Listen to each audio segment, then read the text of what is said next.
Yes?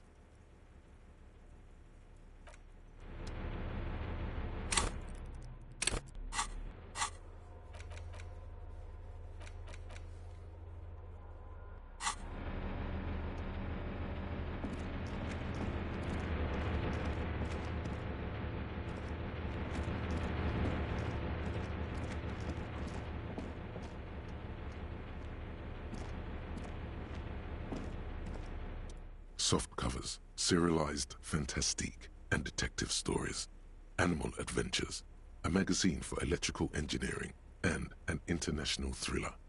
Also, light erotica and some historic.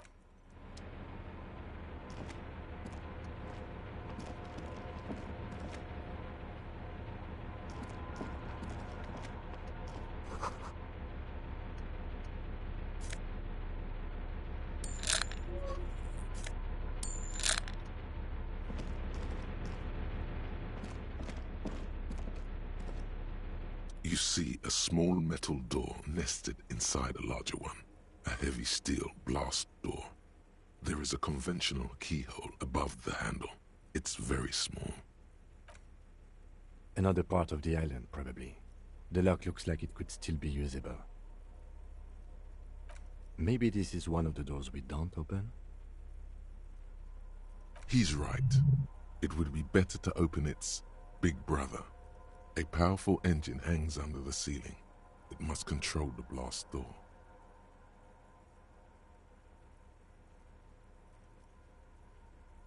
Alright, I retract my statement. It was naive. Let's look around and get it open.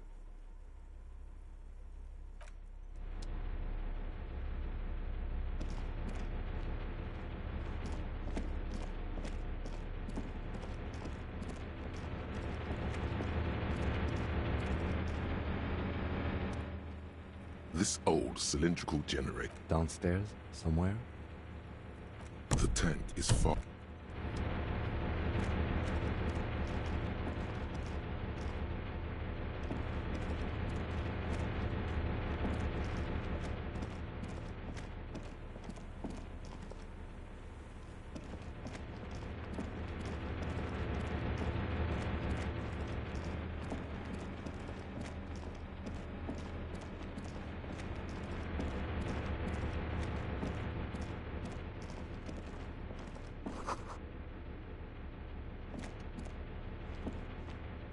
Green paint flecks off the monoblock aluminium cabinet. There are rows of switches on the front panel, a frequency band, and even a keyboard. The keys rattle like teeth. This keyboard hasn't been functional in decades. The console of an antique computation device. The generator upstairs, with wires coming out, they terminate here. I think, yes. Let's see. That one. The emergency open.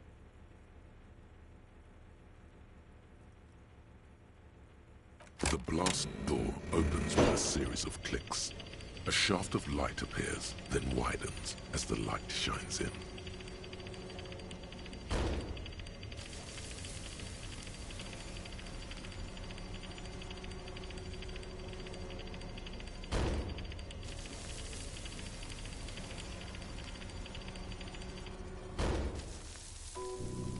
A sudden wave of anxiety makes your skin crawl.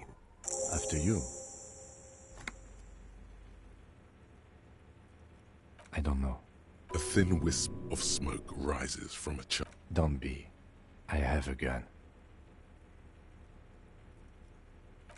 I know. It was not easy to acquire. A dim It's on. automatic boot. The lighting in the room turns on with a sizzle, a dim ambient orange. The dial slides under the glass, dark and silent. Restoring electric power has not breathed life into it.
An old man, wearing tracksuit trousers, leans on the frame stock of his rifle. He gathers a big ball of spit in his mouth, then spits it out into the extinguished fire before him. He raises his black eyes, hooded by creased eyelids, to meet yours. Unclouded by cataracts, his eyesight is sharp.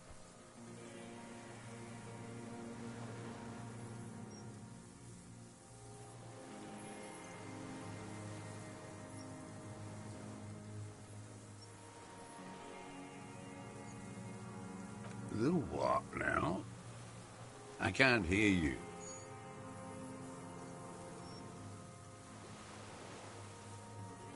I may have. All sorts of little rats have come sniffing around, trying to give up the position. The position sounds like a hiding place. Fire guy. Regressive bourgeoisie henchman. Can't even talk like a grown-up. I did.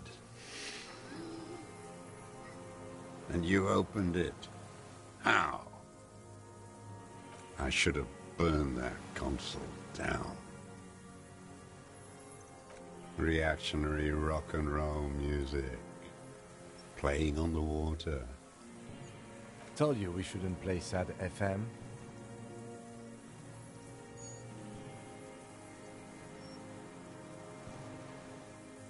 Sad FM, huh? I always hated that station. Phlegmatic, counter-revolutionary dirges. Sadness is a mental illness. A weapon of the bourgeoisie. The fascists were right about rock and roll. It is degenerate. Hip gyrating, mental illness music. My eyesight? Yes, helps me see all the shit. A shudder of disgust passes his right side. His left side remains motionless. It's not nice. It's a piece of shit. But it gets the job done. It's a 3-Angong 446. A Samuran rifle. How did you get hold of one? It was sent to us by our brothers in the Sinyao commune. Military aid. It has stayed true to him. He can still make it sing.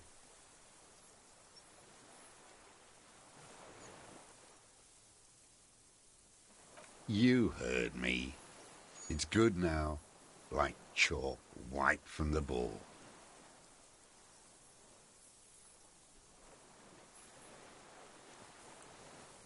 Yes, I bet you've killed a lot of people with it. You fascist fuck. Have you come to make me one of them? His right eye twitches. With what? Fear? Rage? We have come to ask you questions, nothing more. If you do not comply, we will take you in. Do you understand? Another spitball lands in the ashes. That's all the answer he gives. The danger levels here are hard to read. One moment he's a fire, the next, a fire gone out.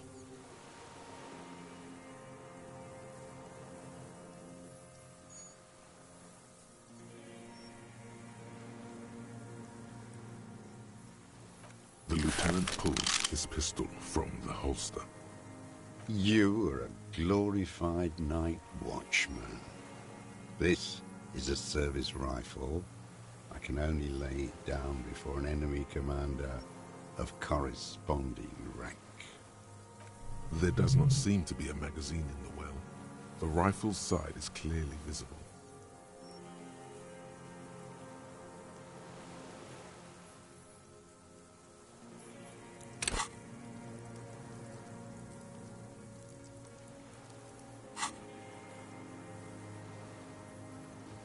You're right. It's a good thing I got one in the chamber. Oh, wait. Yes.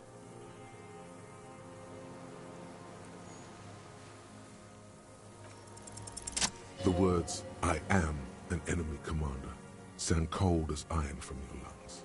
The old man still hugs his gun. And what rank would that be, dog?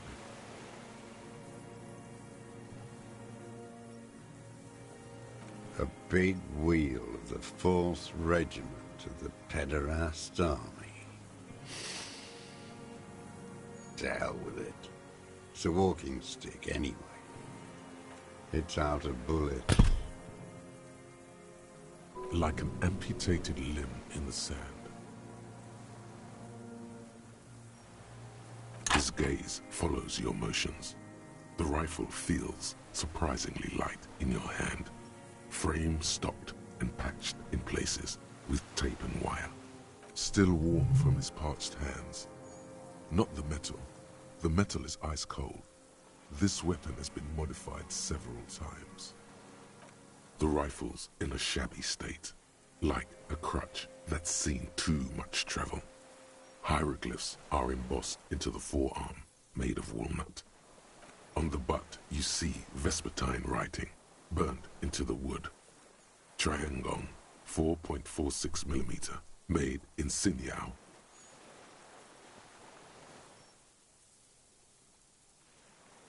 The right type and the right calibre. He's liking this. No one said it has to be a Belmagrave. We were just guessing. From ballistics, it could easily have been a Triangong, too. It doesn't matter if it was made in Shanti Shanti. All it has to do is use jacketed ammunition. And it does. I wonder how old it is. The old man does not answer. He just stares in front of him. The old man keeps following your motion with his gaze. His right arm twitches suddenly. Some kind of involuntary response. Something is slightly off with his motorics. This looked very much like the murder weapon. It could be used against him to get a confession. In time. My name is Josef Lilianovich Dross, Political Commissar of the 114th Anti-Aircraft Division of the 4th Army of the Commune of Revachol. I am a deserter, a partisan, and a prisoner of war. This is my termless surrender. The Commune of Revachol? Do you mean the ICM? You're a holdover from the... From the Insulindian Citizens Militia, the army of the revolution. I was recruited in Jamrock in '07, trained in the École de Contrôle Orient, and consigned to emergency defense duties in '08. I left my unit on the eve of the landing. When I returned here on May 14th, the Commune had fallen. Still armed and ideologically trained, I wrote a criticism of myself and resumed partisan duties. 43 years. No. I've been on other islands too.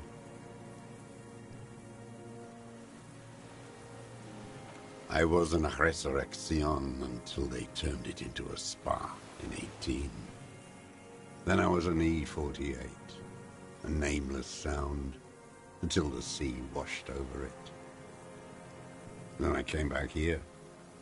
That was 22 years ago.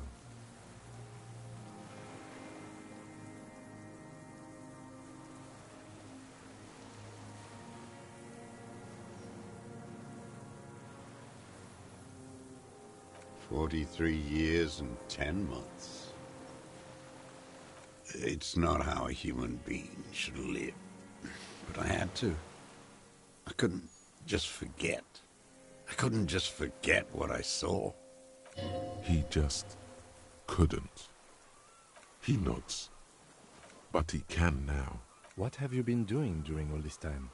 Hiding, fishing, waiting. Where the afternoon grows late, on Rue de Saint-Ghislain, people walk home. Street lights will soon be lit.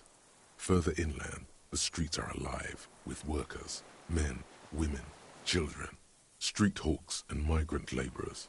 The temperature is steady. Alto cumulus clouds form above Precinct 41. Always waiting. For her to return. Her who? Girl, child, revolution. Always.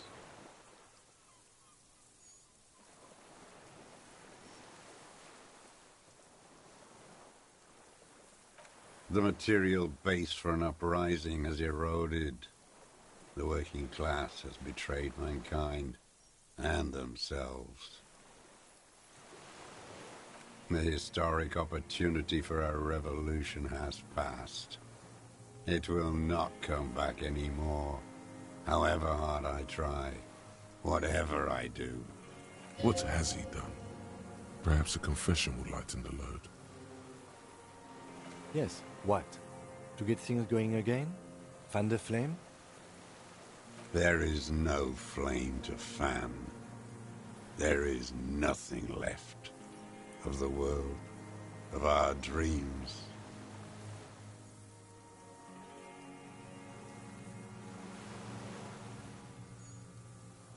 I was just 16 years old, 15 when I volunteered. I had a lapse of faith. And of courage, too. Well done. I won't explain it to a minion of capital. It's not an island, what? It's a defensive fortification of the commune of Revachol. And I am its last surviving defender.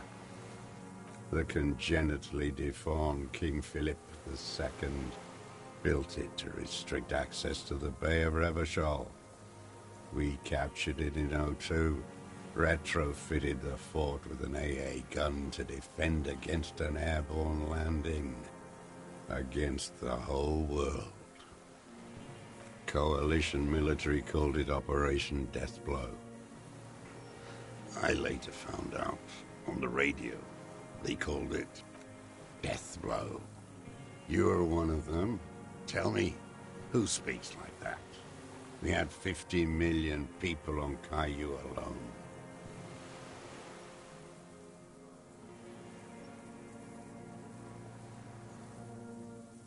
Sure you are. You're RCM. Answer me. Who calls an operation against 50 million people Deathblow?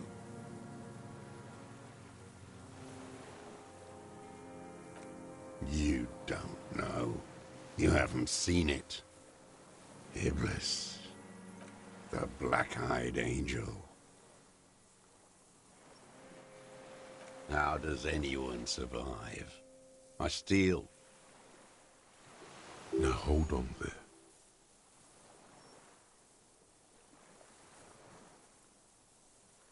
Supplies, vegetables. I collect rainwater. It's the life of a dog, not a human being. How is your health, Mr. Dross? I've been throwing up blood since winter. Red, like beetroot. Been passing it in stool, too. The RCM can provide medical services. You need to be looked over. I need to die. You don't have medical facilities. You have guns. That's all they give you. Toy guns.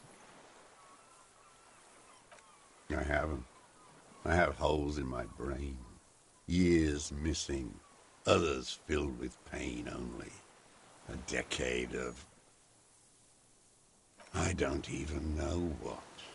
Inferno?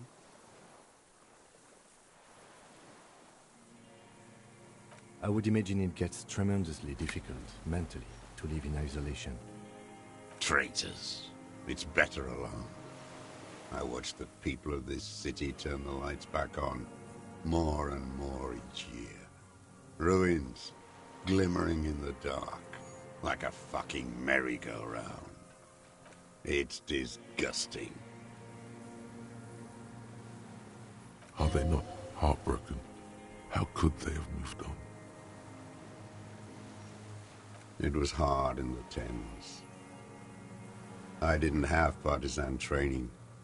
They were searching for stragglers, those bloodhounds. Floodlights on the water at night.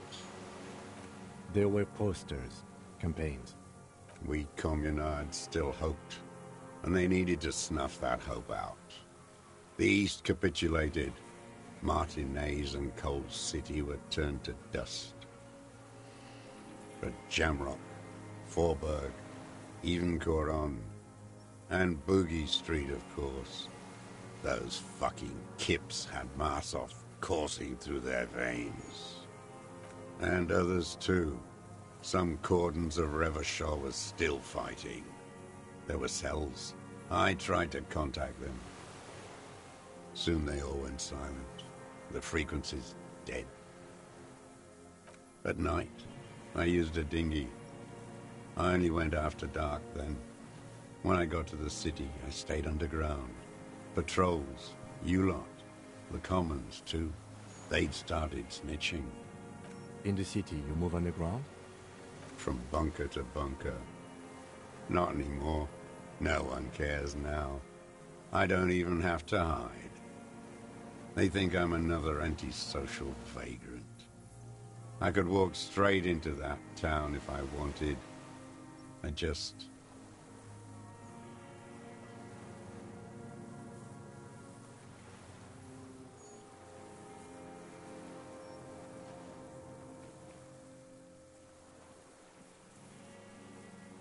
So you finally found it. There must have been a small squadron's worth of arms in there. Elmer Graves, right? Useless now. Rusted away. So you've been there? Sleeping. Some nights. Ammo scrounging on others. Those McGraves were shit, even before they corroded. Some had bullets in the chamber, however. The propaganda bunker. I used to, but not anymore. Propaganda bunker? They stored leaflets there. Broadcasting equipment, too. Made broadcasts, I think. Propaganda officers. I buried them with their leaflets. They killed themselves. 2 young boys. A lot of our boys did. I spent some winters there. Never liked it. Kept thinking of them. No need to go underground anymore. It's better in the ruins, on the ground. I don't want to. They're all traitors. Pigs, rabbits, and dogs. Men without ideals are only animals. He does not want to see life moving on. People forgetting, drinking, laughing.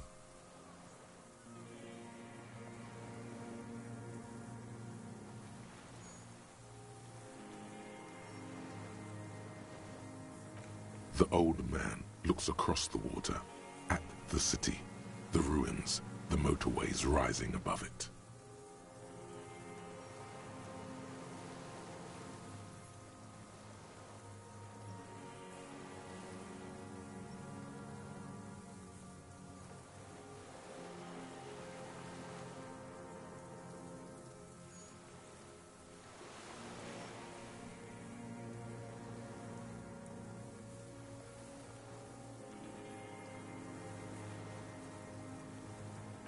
You're with the RCM, the coalition-appointed mob that enforces bourgeois morals in Revachol, a so-called Lieutenant W. Freighter.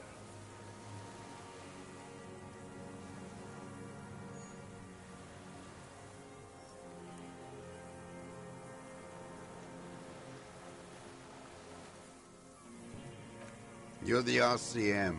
You represent the Moralist International, the enemies of humanity who took this city. I represent their adversary, le Parti Communiste d'Insolande. Take me to them as a prisoner of war. I have relinquished my weapon. I can no longer serve. No superiors can relieve me of my duty. You bulldoze them all to a mass grave for trying to free humanity.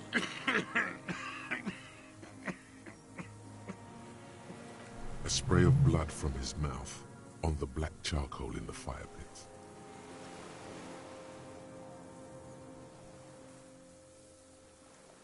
No, I am not a soldier. I am an ideological officer. I belong to the party, not the army. Trained in historical materialism, then assigned as a political commissar by the party. These things used to mean something.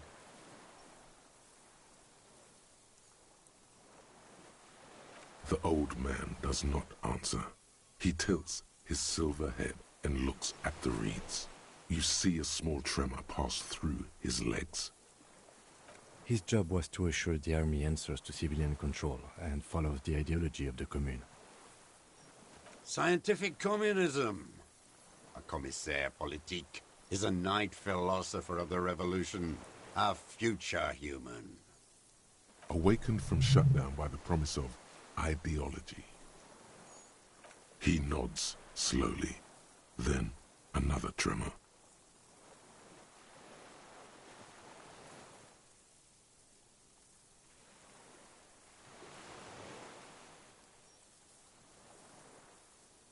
You're inert lumpen with a gun.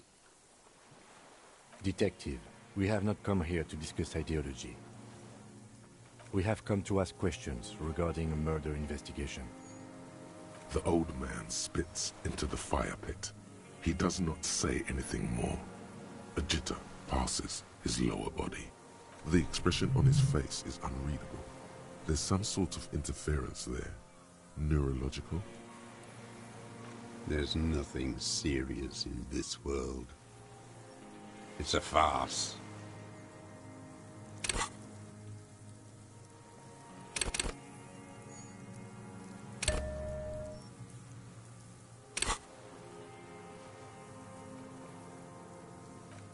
I've used it for killing people. Here we go. A trail of blood. The lieutenant smells it too. Killing people? It's a gun. That's what they're for. You want a moralist euphemism? Defending your family and your property. I haven't done that. I've used it to kill people. Interesting. During or after the war? There is no after the war. Class war is never over. So he's continued killing after hostilities ended. Okay, okay. This is it. You can feel it, like battery acid on the tip of your tongue. Something you haven't felt in a while. But this is what you live for. This is the shit. The great serotonin jackpot. The solution. Going straight. No euphemisms. He doesn't like those. No. Be careful now. Slow and steady does it. Make him repeat it first.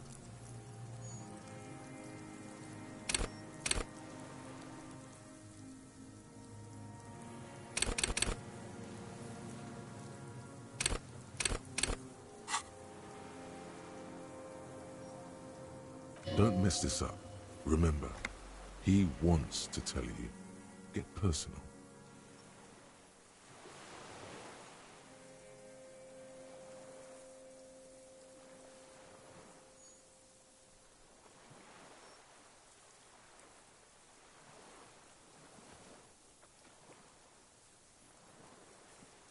Nothing comes to you. Silence. His black eyes look at you, and in them a chill, like electricity running up your spine, crawling into your skull. all is not as it seems. Detective.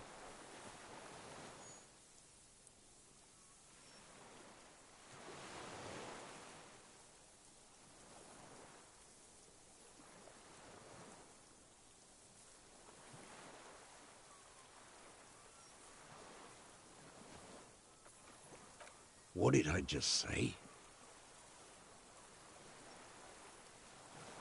What did I just tell you? Don't drop the ball now.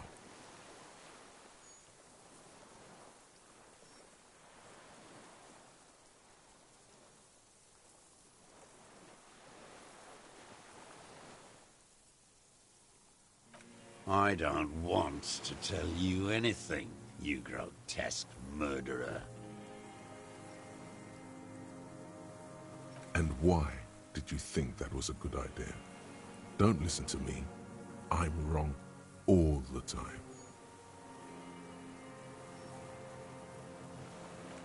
The who now?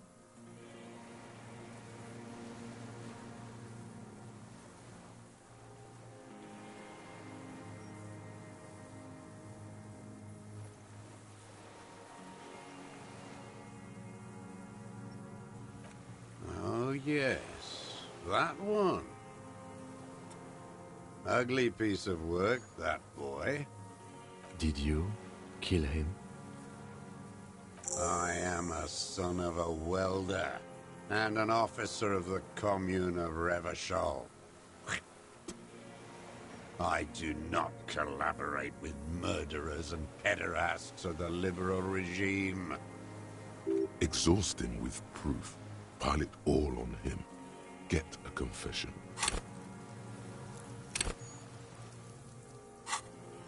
The gun. The murder weapon is the perfect opener. The scent of blood in the air. But what else? There was something you can't remember.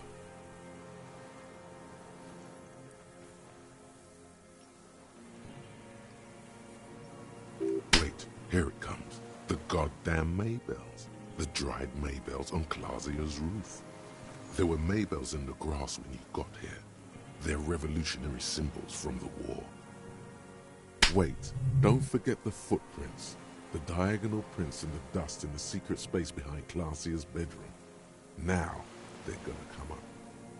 You got it. Remember? The boot prints were like no modern soul. Nothing else comes up.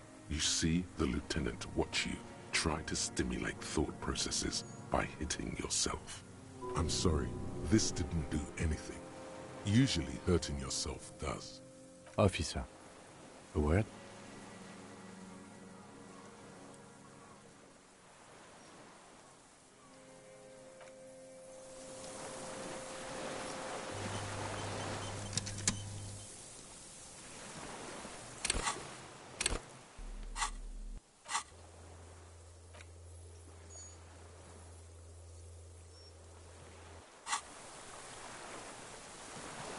I think we may have this. From nothing to this in a day. This is good, Lieutenant Gefreiter. We just need a confession first, and then maybe a solid motive later.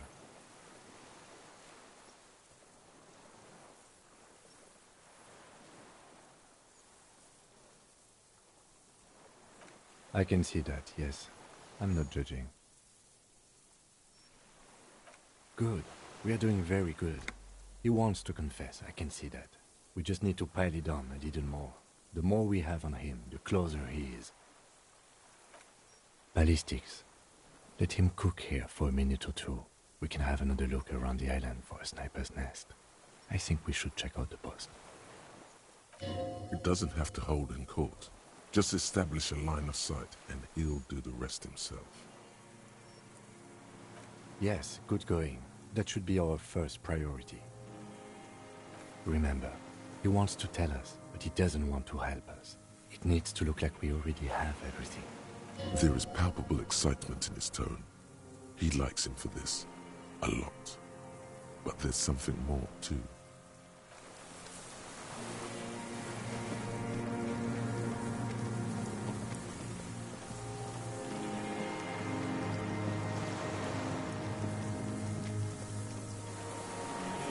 Minions of capital.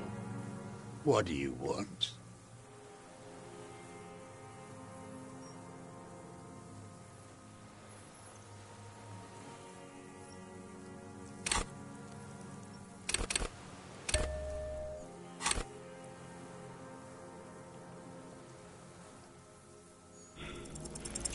For a 60-year-old man with stomach trouble, who spent his entire life alone on an uninhabited island, he seems surprisingly He's prone to erratic hand gestures and clearly malnourished.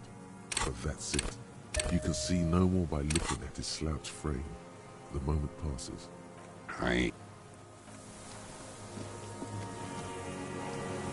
Minions of capital. What do you want? What strikes you about this gaunt man is not the stomach pain, or the cough, or the malnutrition. It's precisely what you could not see before. For a man who spent 44 years hidden in the urban wild. Indeed, he speaks fluidly. His movements are rapid, if erratic. His voice, despite the cough, is there. It is capable of expressing complicated ideas. Above all, he seems animated. It's a mystery. This animation comes at a cost too. Erratic hand gestures, thought processes cut off like threads, as he just stares at the logs or the reeds. He also suffers mood swings, bubbling to the surface, unconstrained by his nervous system. You've seen demented people before. This feels similar, yet different. When his thoughts move, they are lucid, keen even, not senile. Is it some kind of substance damage? Like he's addicted to something? Not only the painkillers he's clearly on. No. I won't be stuffed full of shit like the rest of this city. It's not a downer, rather an upper, judging by his snaps. I don't know what that is. Like some kind of decadent rock star. No, I'm not okay. I shit blood, and I'm surrounded by insane people. There it is again. Erratic hand motions, bouts of rage, and the stomach thing too, of course. Could it be a symptom of overdosing on something? Something even you have not tried? Keep your eyes peeled. Petty bourgeois law. This is all you care about, right? The only thing in the world for you types.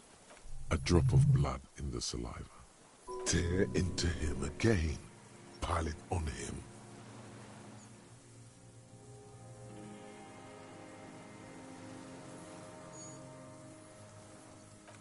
Damn Maybells. The whole island is turning white with them. He seems tender suddenly. Nostalgic even. A strange mood swing. So many this year, too? The spring is coming. No, it's already here. Wash the filth away. They blossom on the islets before we fertilize them with our blood. Resurrection was snow white in May, before they ruined it. South, the Bay of Martinez is dotted with little freckles of islets, turning green, with white flowers in white snow. The coast, too, before they piled their containers on top of it, filled with broken, useless trash for fat-fingered bourgeois children to play with. You must get around a lot to stay undetected all these years. Do you know any secret paths? Pinball workshops? I may.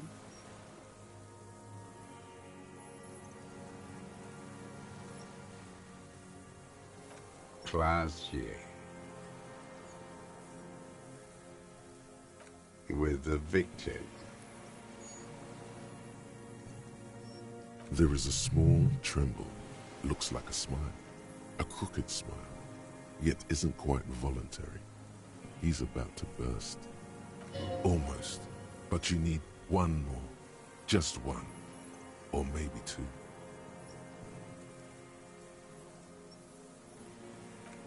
Everything is brands with you individualists. Who cares what brand my shoes are? Sansa... Show me the souls, please, Mr. Duras. Fucking imbecile. The maker is called Sensory. You see their V-shaped logo, but can't make out the size. These are not the unusual horizontal patterned souls you saw in the dust on the floor of the hidden room. They do, however, seem to be about the same size. The size fits, but not the soul.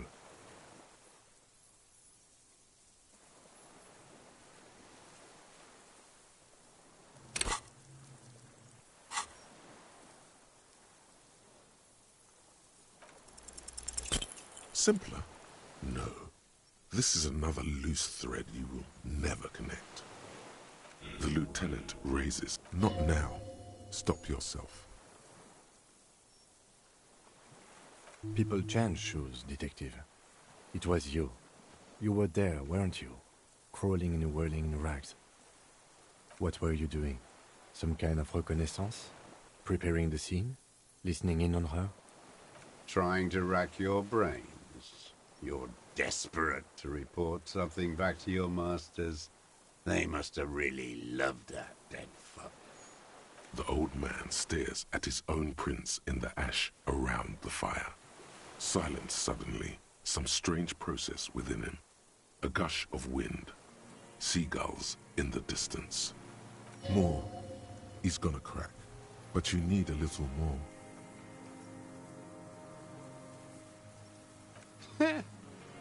Not a lot of guns around that use military-grade ammunition, are there?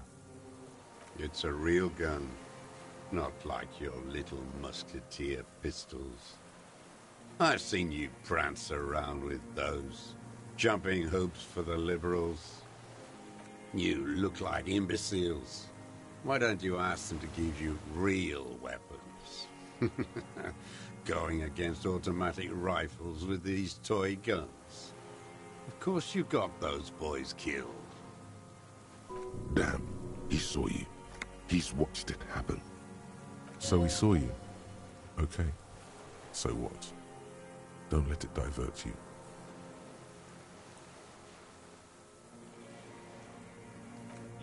You didn't handle anything. I watched it happen. You let those fucks rip right into them. Got that girl killed, too. None of those people mean anything to you. The vultures feed on this city, and you prepare the meal for them. You're getting diverted. Push the gun. Only the gun matters. So you watched the fight? Did you like what you saw? The mayhem. It was all your doing, your plan. You got them killed. You don't know anything.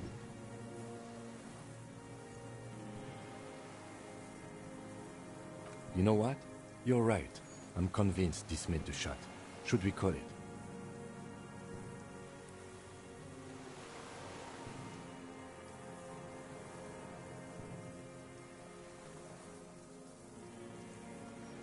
Good. This feels good, doesn't it? Tearing things up like this. When you have the murder weapon, you have the killer. Murder. Like a marionette on some invisible string. You know who he was. A coalition-trained murderer. Armored and armed. He wasn't human. The blunt end of a hammer. Dripping with blood.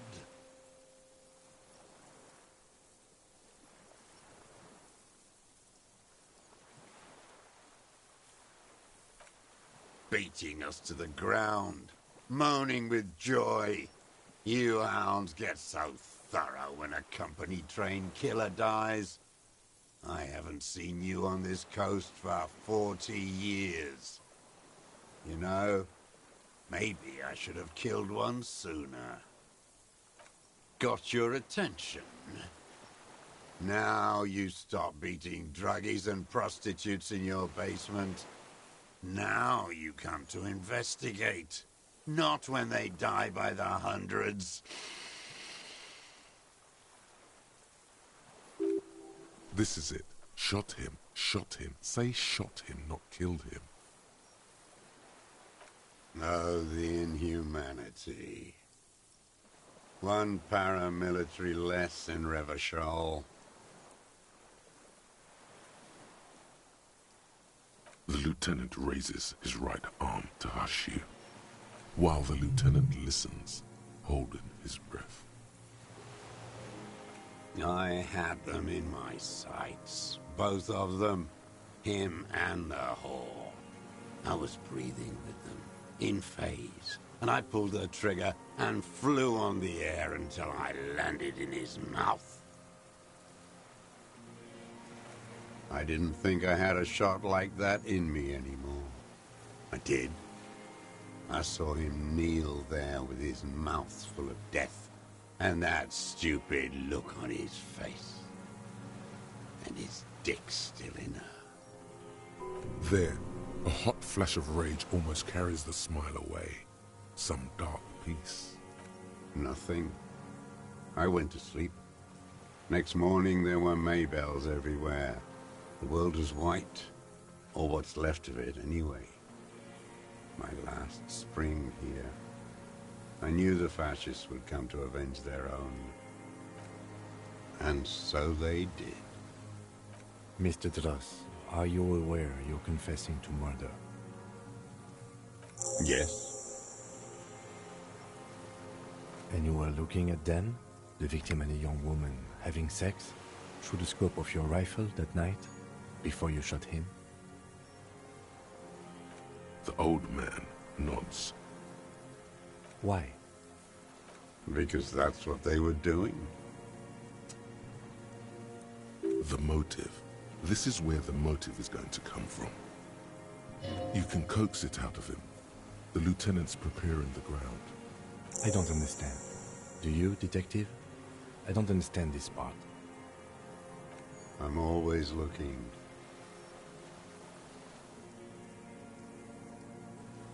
Are you always looking through the scope of a rifle?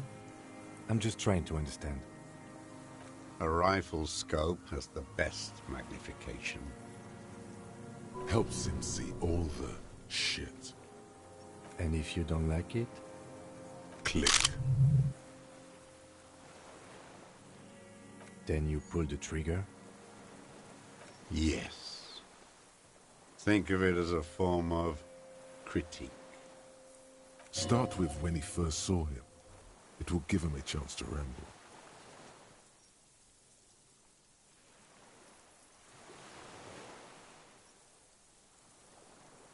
"3 weeks ago, when the rich hag came in on her galley. Her honor guard came in tow. Joyce. He means Joyce. Wrinkled up whore.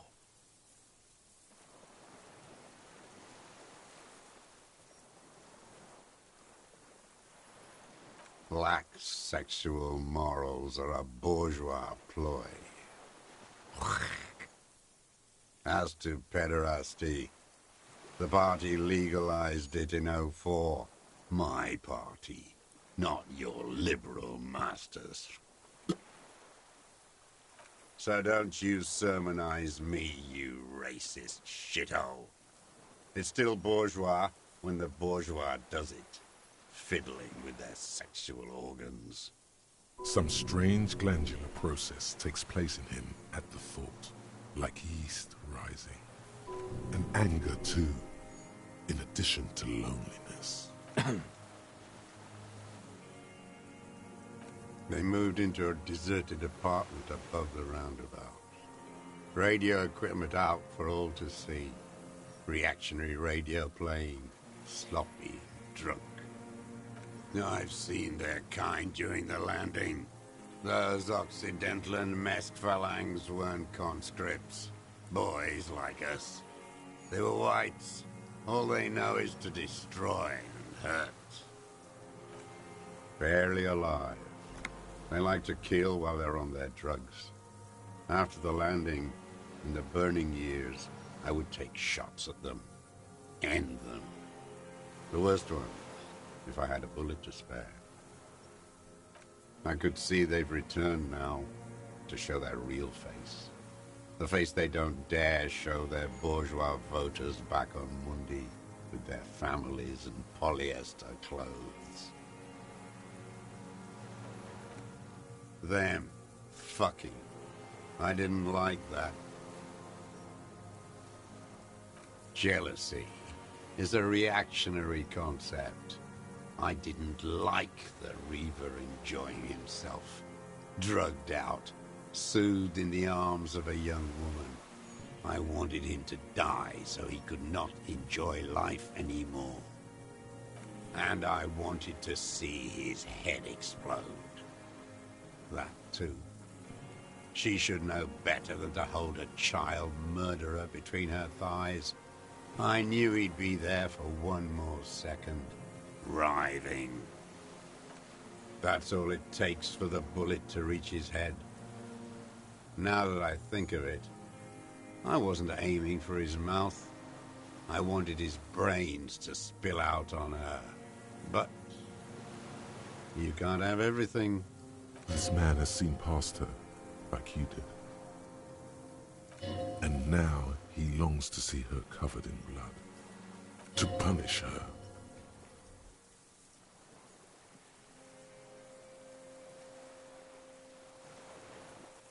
Since she came to Martinez, I saw her sneaking in the reeds early in the morning, behind the Feld building.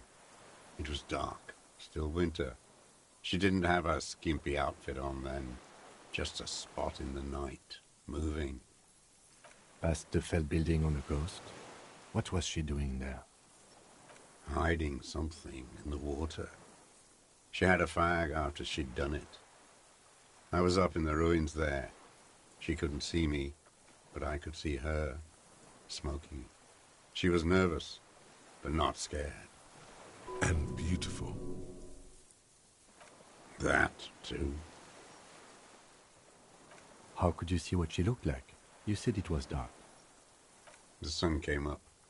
Her hair was like cobwebs. She smoked more fags and snorted a line of whatever shit she was on, right there. She needed it just to move. Her passport and tickets to Villiers. And from there to Cachet Brut. After she was gone. Did you keep what was in it? When we found the submersible, it was empty. No. Why would I do that? I didn't need tickets to Villiers. I'd put them back. If I wanted to extort someone, I'd do better.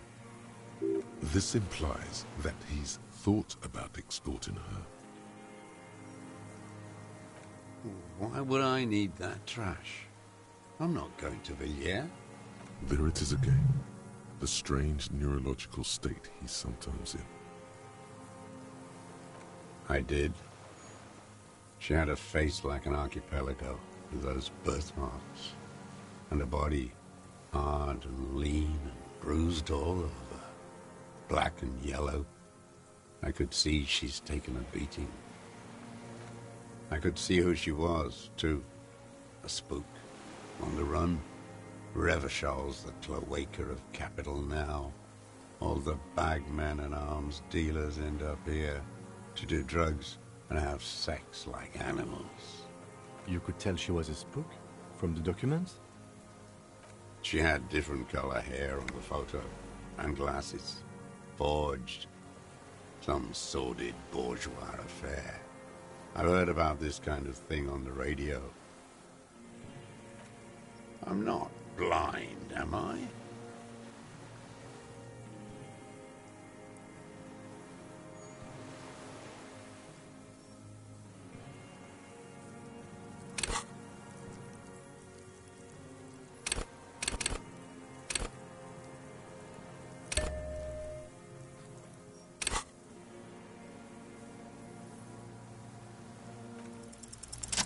It quickly comes to you.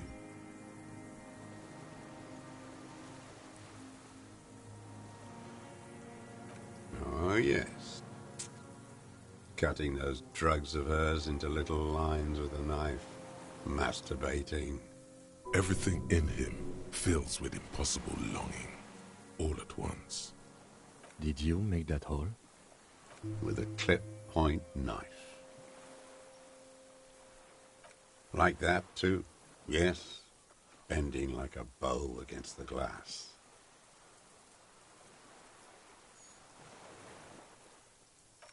I've been through all of Martinez. Every nook and cranny. Yes, that too. The things they did in that little room.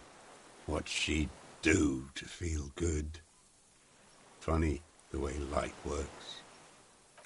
You turn it on inside, and it gets so dark out, you can't see a man looking in. I learned that in the 20s, when they were still hunting me. I've seen people do some shit, but... You hear the familiar scribble of the lieutenant's pen. A quick glance at you. How did you get in there? The hidden pinball workshop. I can just walk in there now after a good wash. I told you, they think I'm an antisocial. Closing hour is a good time. The kitchen's empty. You had to open the steel door in the kitchen? How? I got that open a long time ago. Some bourgeois game merchant lived there. I don't know, 15 years ago. He left spare keys all over, and I took one. Then I saw her turn the light on one night in my scope. Andy found use for it. A spare key, like the one hanging behind the Union Box window.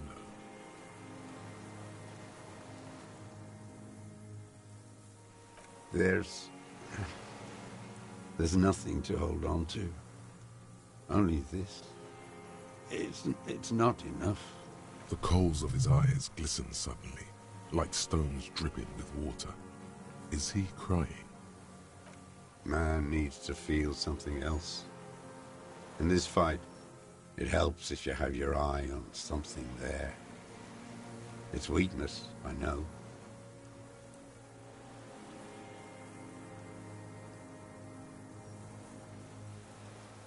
Yes, over the years. It's not unproletarian to feel something. No. I don't really know. I was there one night and she was crying, like a child, in the corner of her room on the floor, like she does sometimes. The day after I killed him. Yes. I don't know why I do the things I do anymore. It's as if something put the thought there, to leave the flowers.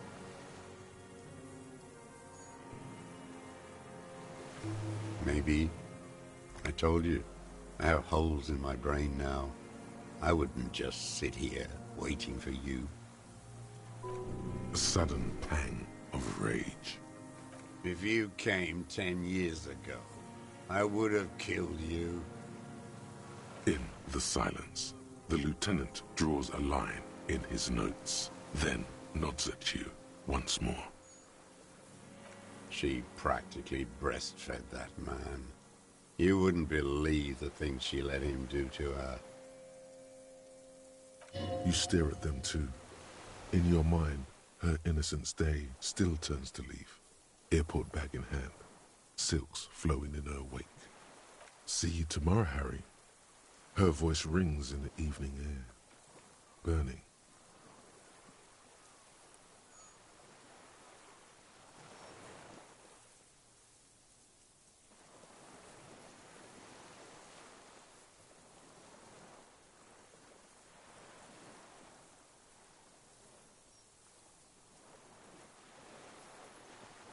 No one gives a shit what you think. You and your cronies kill 10 working-class men a day. I've heard the statistics on Channel 8. Her. The lieutenant nods at you in acknowledgement. Where is she, that Clazier? I haven't seen her there for days.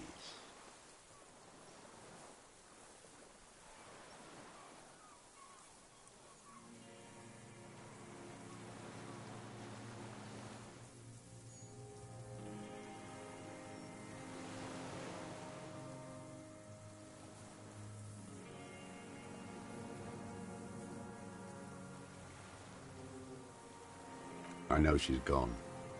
Locked up, or on the run. She kept staring into the scope, you know. In the end, this last week, at the fort, like she knew. Like she knew I was here. It doesn't matter. Midtown, across the Bay of Revachol, the oceanic wind washes 40-story towers. Above them, Lucerne Central Aerodrome, a cocoon suspended in the sky by a web of suspension wiring, encircled by hybrid aircraft. On the platform, a young woman is withdrawing from amphetamines, barbiturates, and alcohol. Yet still, she smiles among the crowd, among the great ghosts of the city she's leaving, for another, far south, smaller, distant, hidden, not like the great chandelier she sees sparkle in the night below her. Streetlights, towers, tenements, and water, and across it, a dark strip of ruins, barely visible, if she didn't squint her eyes. He knew she knows. She was looking at the island, figuring it out, day by day, cigarette by cigarette.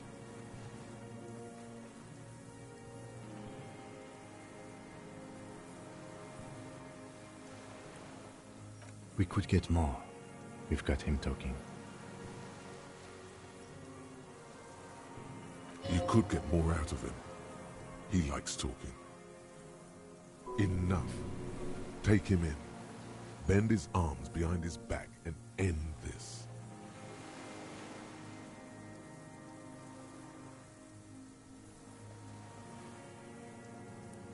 A tragic comedy. Druggies, prostitutes, and rentiers.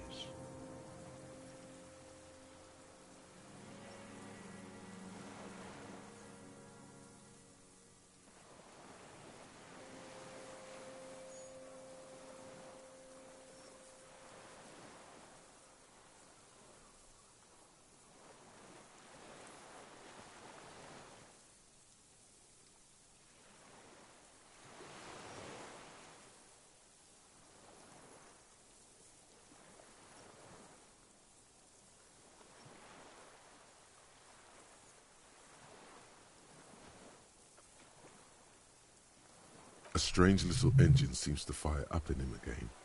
It straightens his back. Specifically, the whole city is a charnel house. Stripped clean and draped in neon. But Martinez is the worst. Because of the racists, everyone is a racist in Martinez. It's their favorite thing to do in the whole world. Listening to race-themed radio shows. In the ruins, in their lorries. Pumped full of steroids and Radio Revachol 92. Race this, race that. It's all sanctioned by that Social Democratic Union and the farce of a Social Democrat who runs it. Yes, the fly larva in his container. He let some nihilistic advertising yuppies erect a statue of Philippe III, a syphilitic murderer, on the town square, to spit on the working class. Not since the serfs of ancient Pericarnassus has history produced a more inert social class than the Martinez proletariat. The rest of Revachol at least pretends to rebuild. These people still live in ruins. In tents, like animals. Like those boom-boom morons on the ice. A pity they didn't drown in that tent of theirs. The worst of them is the blood-drenched Sucrion on her yacht, licking her lips. The old whore's gone now. Her gun-toting porcelain men are dead. So, actually, no. The worst is that old cock parading around in his uniform, throwing balls all day. It's not enough that the racists and liberals are dancing on our graves. The old loyalist ghouls still parade the ruins too.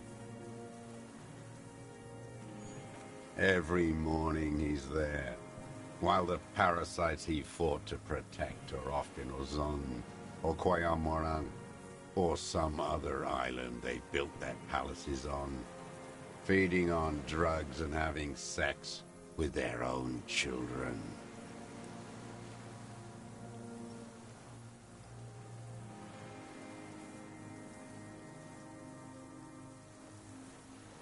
That's all the rich really want. Sex with their own children. Throughout history, even the royal bloodline of the suzerain, it's all just an excuse for them to have sordid sex. At least that old cunt, Frisell, is now dead. We did good when we pushed him under the horse car, until, in the 30s, those disco whores.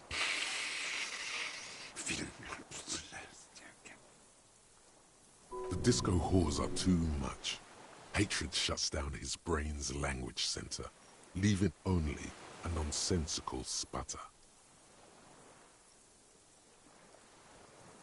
Whores. Every fucking morning. For 34 years, throwing that ball. One ball against the other. Always low. Royalist ghouls played like it was life itself. Click, clack across the water each day. And that uniform, like up. I remember him. I remember him from Lanos. Not him, personally. His make and model. There were tens of thousands of them. I thought we took them all. That one. Fat and plump, like a pheasant, just begging to be popped off. Please, Mr. Dross. He whispers with such predatory hunger, it borders on longing. Not yet. I like to look at him strut around, place the crosshair on his medals, right on his face, and just fiddle the trigger. Think about it. A treat, better served for later. He's a pleasure delayer.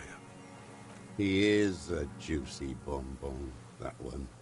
A real treat for the black day. The blackest. When I put that gun in my own mouth, I think, no, don't waste it. Put this lead in that cock, René. Better. I even hid one bullet, so I'd always have one. For him. Hearing it may destabilize him. You sure you've gotten everything from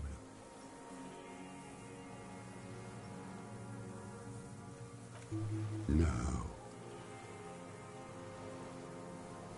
I waited too long. I waited too long, and now he's dead?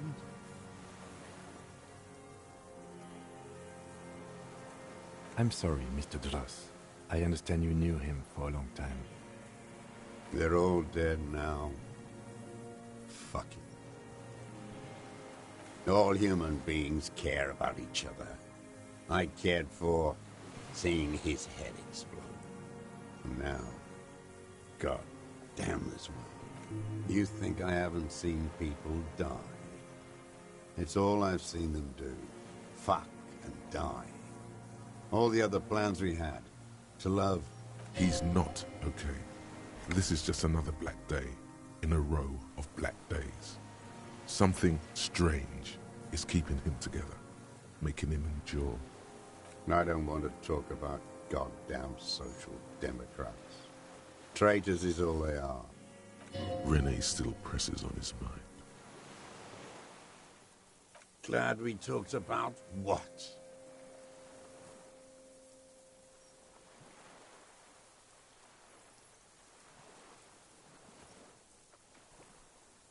What? But you said I would be taken to the... This terror is the sum of all the uncontrollable movements and mood swings he's been exhibiting. The wind picks up. The silence on the water is broken all around you. Little shivers of waves appear. The lieutenant continues, like an incantation. Your Wayfarer rights have been suspended. Information provided to the officers on the scene will be used against you by the prosecution. You will be given legal counsel within 1 week and must face court in 44 days. Do you understand? Do you understand? But... No, I don't want to. I have to stay here. He's sweating. Beads are forming on his forehead. Pupils are dilated too. Eyes getting blacker and blacker. Your confirmation is not required, sir. Now on to the boat.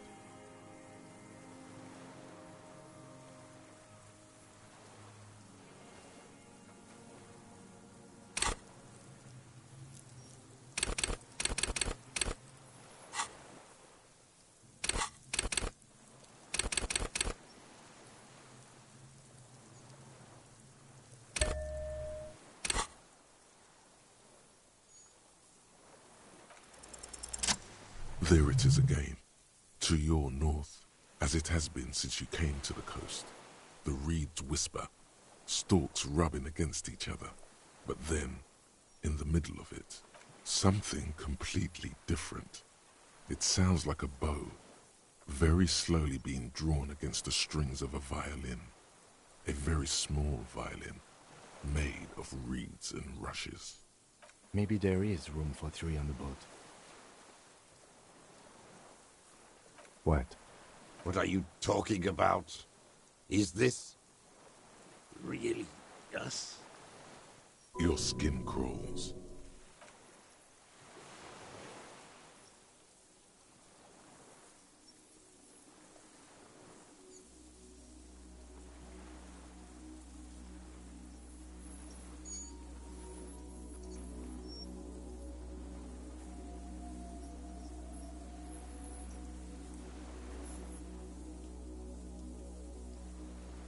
A delicate tangle of arms and legs unfolds from the reeds, limb by limb, to then just stand there, moving its scythe-like arms in ghostly silence. What are you talking about? There's nothing there. The stick insect is over 3 meters tall. It looks straight at you, with its tiny pinprick eyes and its grotesquely small head.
You feel your legs shaking under you and your gun hand move to your holster to grab the gun.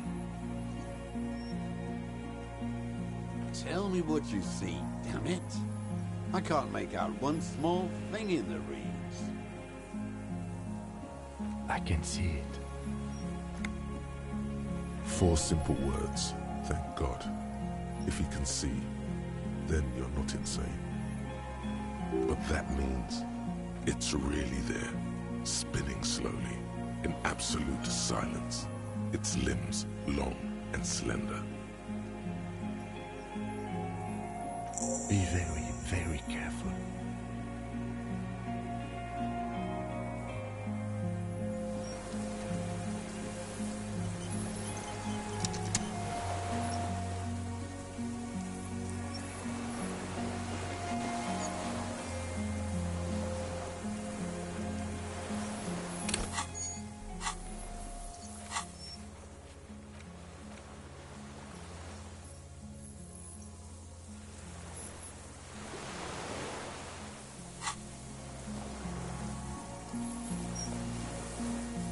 creature stands on long stilt-like legs, antennae hanging from its head like a woman's hair, white and curled at the tips. It is no more than 5 steps away from you. The segmented antennae move with apprehension, searching for something that's not there. Reed-like tufts stick out of its joints. As the insect moves its forearms, it produces a faint hiss, like a reel-to-reel machine spinning after the tape breaks. The hiss is different from the strings you heard before. It says something else in a lower pitch. Chick, chick, chick, s, chick, chick, chick, s. It is. You glance over your shoulder. The lieutenant holds a piece of milled aluminium. He begins to pull it open, extremely carefully. It's the camera. No, the flash will scare the creature off. Warn him now. We need a photo. No one will believe us. From the corner of your eye, you see a sudden cascade of motion ripple through the phasmid's limbs. A series of ultrasonic clicks fills your ear. I am not palatable. Do not eat me. I am afraid. With the sound of metal sliding against metal, the lieutenant reveals the lens. The glass glints in his hand as he begins to slide in an ampoule. You see the phasmid turn to him, its mandible antennae reaching out. The motions are quick, sudden.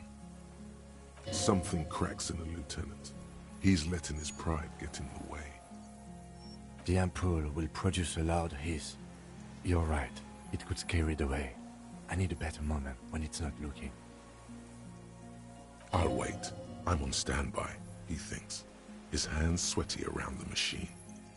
The spindly mechanism turns itself back to you, its antennae taking their measure of the air, slowly.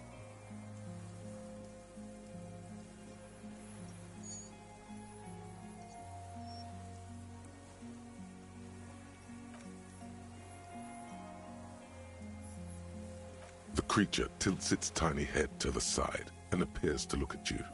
It is incredibly light, like the slightest gust of wind should blow it away. But it doesn't. The air moves through it, its slender sticks.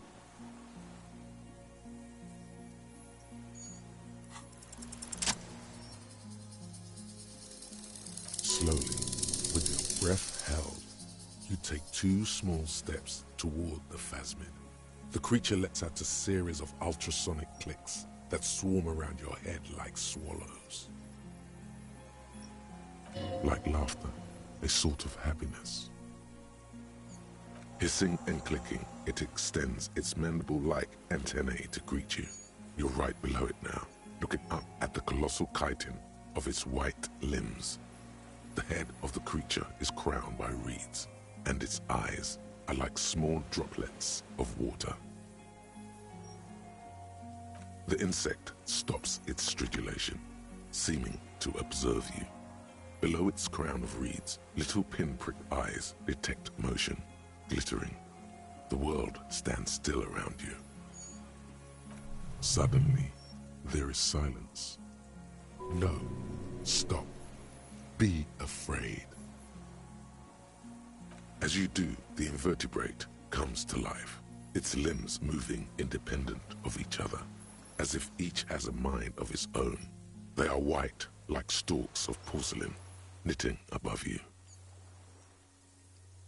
Shifting around in the reeds around it, in the muddy water, you notice some of its hind legs apparently standing on the water from time to time. It's that light. Okay. There is no change in the insect's motion while it's being aimed by the camera. It remains fixated on you.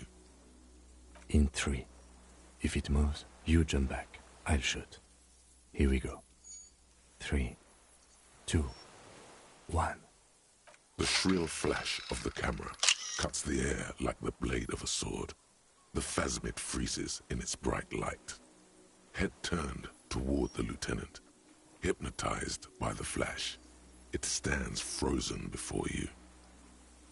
The sweat on your arms feels cold as ice, as if you're frozen as well, in the shadow of this great statue of chitinous marble. I got it.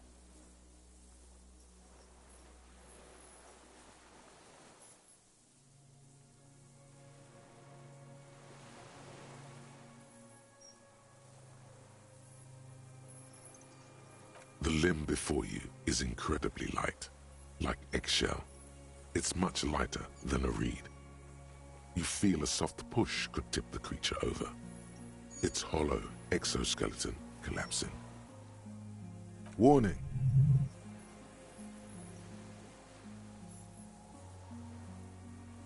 A small shudder passes the creature's arm. High above you, its black pearl eyes still glisten, mesmerized by the light passing its nervous system. Here, within the smooth white inner part of its limb, you sense something very intimate. Thoughts. The nervous system could be spread out like that, over the extremities, like a cuttlefish. The antennae hang from a great height. With your hand shaking, you barely touch the tip of the left whisker. On contact, the chitin curls into a spiral, like the tip of a poison ivy. Its touch on your fingertip feels cold, ticklish. The sensation is electrifying, resounding through your body. It is surprisingly delicate, the curly end of the whisker, like a young vine. It's even a bit wet. Looks like someone's got hurt in a fight. This antennae is much smaller than the other one. Be careful, detective. It's moving. You were right. It glistens with some kind of moisture. The creature in front of you stays frozen. It tastes like sugar, very faint. The anthropod towers above you, tufts of reeds pointing from limb and head alike. Odorless, mostly comprised of water. Another shudder pulses through the creature's limbs. It jolts back to life, like a record continuing where it left off, in a swaying, praying motion. Even the small black pearls of its eyes do not stray from you. No reply. A total ancient silence comes from its mouth, along with what appears to be some kind of foam. The stridulations of its limbs continue all around you. You were right. Little bubbles form on the mouth parts of the creature, on its segmented lower lip. It looks to be foaming, slowly. The foam is white, then yellowish. Careful. It may be poisonous. The foam slowly turns a darker shade, like burnt caramel, as the insect moves its mouth parts, masticating. The little bubbles begin to burst, one by one. I exist.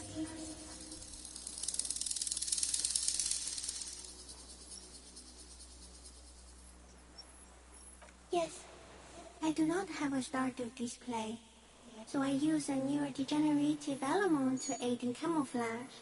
Do not worry. It is only destructive over long periods of time. I am an unknown species of the order Phantasmodia, endemic to the Insulindian Insula. For the last 350 years, I have hidden in plain sight, masquerading as the reeds, molding, cloning myself, unfolding at night to play with trash bins and boys. It may have unknown, dangerous biochemical characteristics that help it maintain its camouflage. no one unnoticed by the first settlers and the land surveyors of the suzerain. Also, by the soldiers of the revolution and the officials of the occupation. Even the Samanese islanders who came here first, but did not stay, have not seen me. I have stayed hidden through 4 forms of government and 2 scientific revolutions, until I was accidentally discovered by a detective of the citizen militia in Rebelshaw, district of Martinez, March 51. No, you are awake. I am real. Light is forming me. This is real. No, you are. The moral of our encounter is, I am a relatively medium life form, while it is you who are a total extreme madness. A volatile senior nerve system ominously new to the planet. The Pale too came with you. No one remembers it before you. The Nidarians do not. The radially symmetrics do not. There is an almost unanimous agreement between the birds and the plants that you are going to destroy us all. It is a nervous shadow cast into the world by you, eating away at reality. A great, unnatural territory. Its advent coincides with the arrival of the human mind. You're a violent and irrepressible miracle. The vacuum of cosmos and the stars burning in it are afraid of you. Give me enough time, you will wipe us all out and replace us with nothing. Just by accident. We suspect it will be something like the oxygen holocaust that wiped out anaerobic life 2.6 billion years ago, when organisms first started breathing. Only much worse. Everything your eyes touch goes back there, behind the nose mirror. What if you blink? Are we still here? Please don't blink. What if you misplace us all one day, or just forget?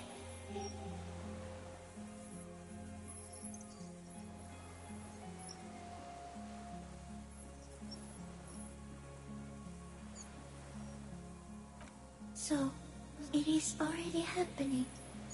One day, one of you will close your eyes and sign, and open them to see that none of this ever existed.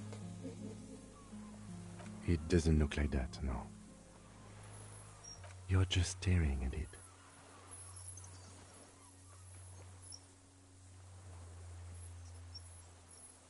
Okay. Is it somehow related to the case?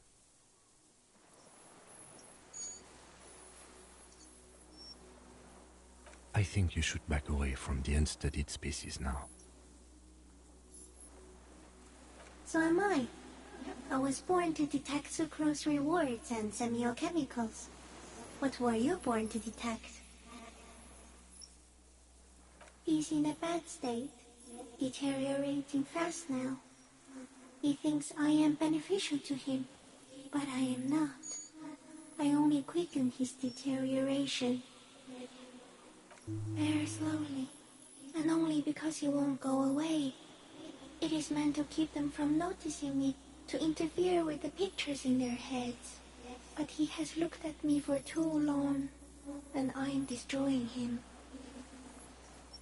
Tell me what it's like for you.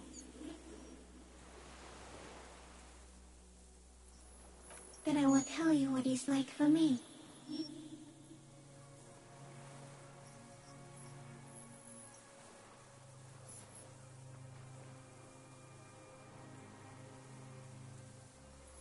Fire?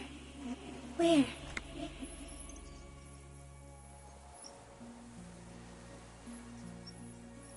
I do not have fire inside me. In me, there is not even blood, but lymph, like sap from a wine palm. Now, I will tell you what it's like for me. For me, it is a series of half-lit images, a kind of darkness, being intruded upon, transient, dim, moist. shapes of plants and animals, and internal sensations. A swarm of sounds, tiny vibrations on the inside of my forearms, all speak of complexities totally beyond my understanding. I am at the end of a narrow funnel, weightless, so light it only feels like something to be me. In truth, perhaps I'm nothing. I certainly do not have a soul, and if I did, it would never burn. Are you sure? Sometimes, when molting, I will grow a lost limb. One time something went wrong, and a small leg replaced the missing antenna.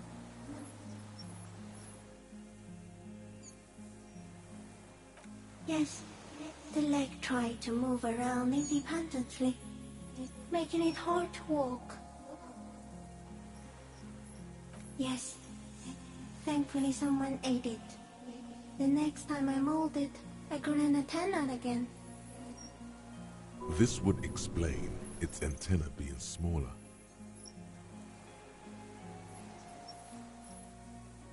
No, it's what the 3 meters tall stick insect came up with.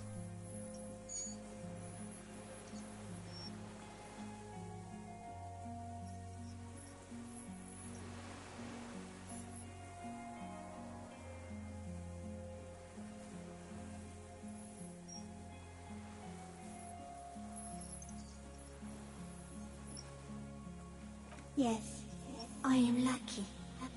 It is nothing compared to the horror that is you, with all of creation reflected in your forebrain.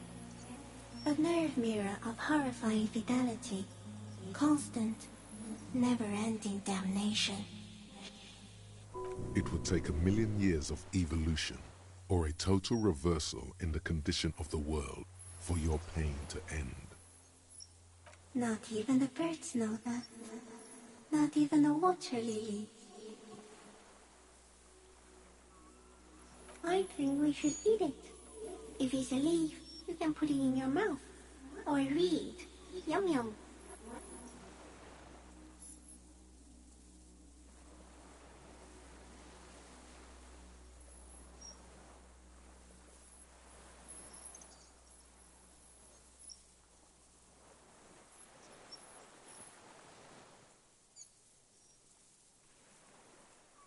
Wait, so... Yes, they don't mind.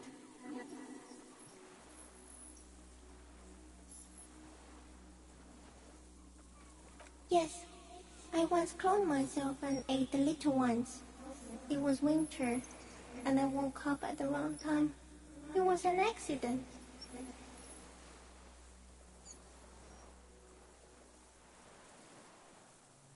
No, there is one more.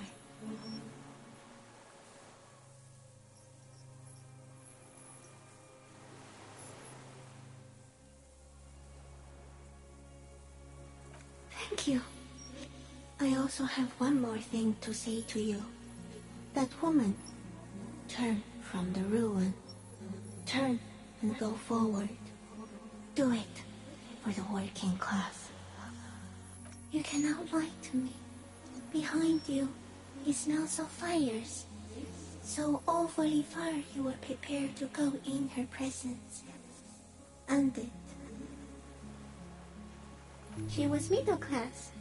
It doesn't take a 3-meter stick insect to tell you that. As you're turning away, the phasmid mirrors your movements, stepping on the water, the long limbs carrying its feather weight without breaking its surface.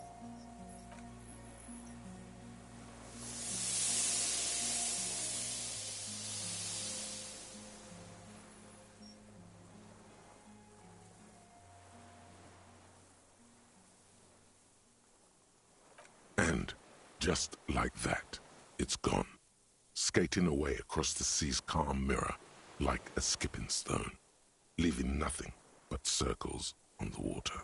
And something under it, in the place it stood, bobbing there, Among the reeds, a collection of items. It's gone.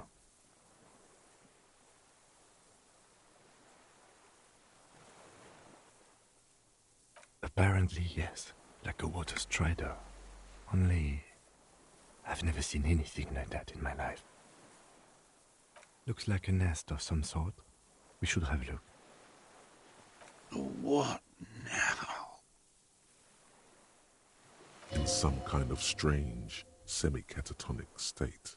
Our suspect is not looking so good. We need to check on him.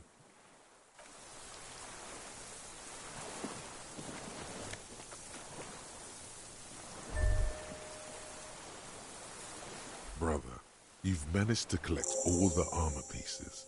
Too bad it's too late for the big showdown.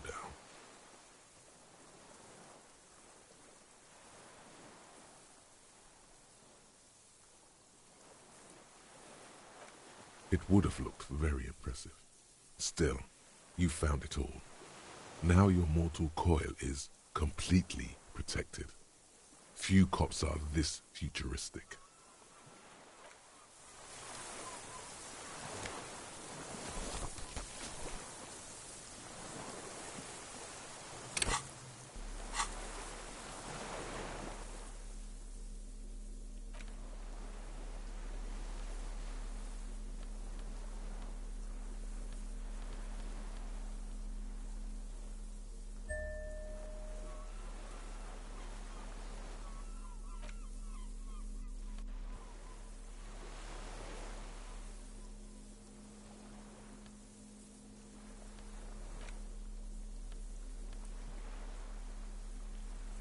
This passport, issued by the Sovereign Republic of Oranje, is issued to a black-haired woman called Classia's hidden documents.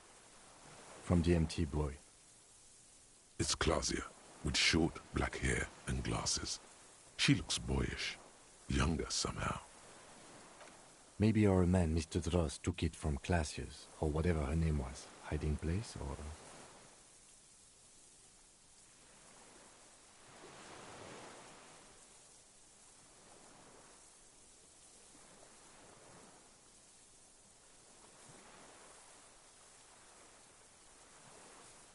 Perhaps, but that still doesn't explain how it got into the nest. Like a magpie? What a coincidence. Then it would also have collected the other objects, which would be highly unusual. I can see how the helmet could wash up on the island, and the scope. Maybe Mr. Dross lost it, but to seek this out would be very unusual behavior for an arthropod. She said it would be for Anouk Meyer-Smith. I told you she kept lying to you. She's probably lying to someone else right now, in another city. No, she lied to us. Her so-called real name was not her real name. Somehow she's managed to lie to us about that too. I don't know, but it's not Katarzyna Alasia, or Clasia, or Anouk Meyer-Smith. We didn't even scratch the surface with her, detective. Perhaps it's better that we didn't arrest her. Who knows what hell she'd be raising in my district by now. The winds are silent. The streets are empty of her. She is no longer in the city of Revachol.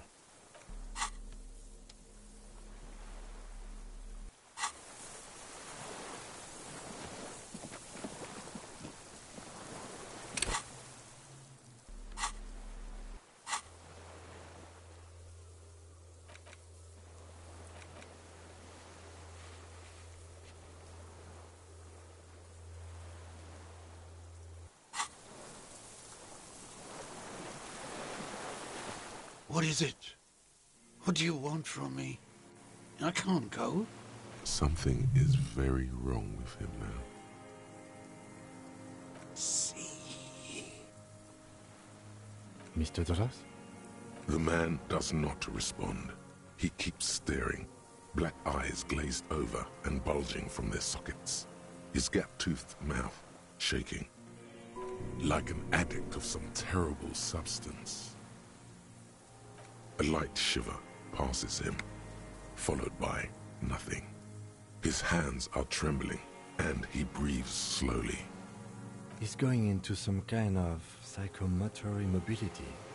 The good news is, this solves our transportation problem, doesn't it, Mr. Dross? The trembling mouth appears to sigh. Between this and the broken tire he's used for a boat, I think it's safe to leave him here, while we go and get help.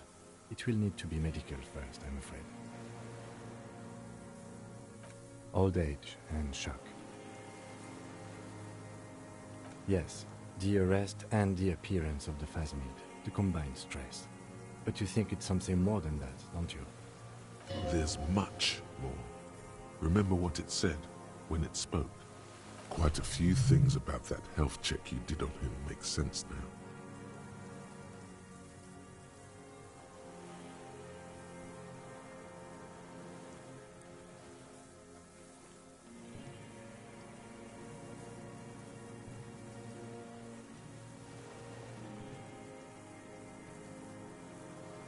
He was energetic and articulate. After all these years alone, with little hygiene or medication, I would expect worse. It does not seem to be animated now it's left. Honestly, I'm ready to believe anything at this point. Maybe it is psychoactive. I mean, why not? It's 3 meters tall.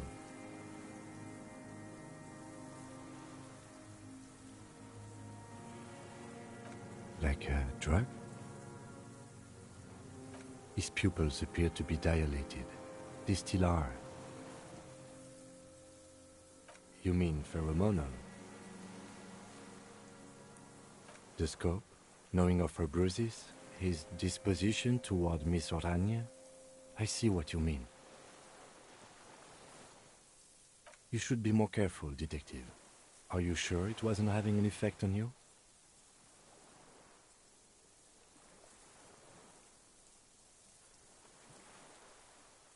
A valid hunch.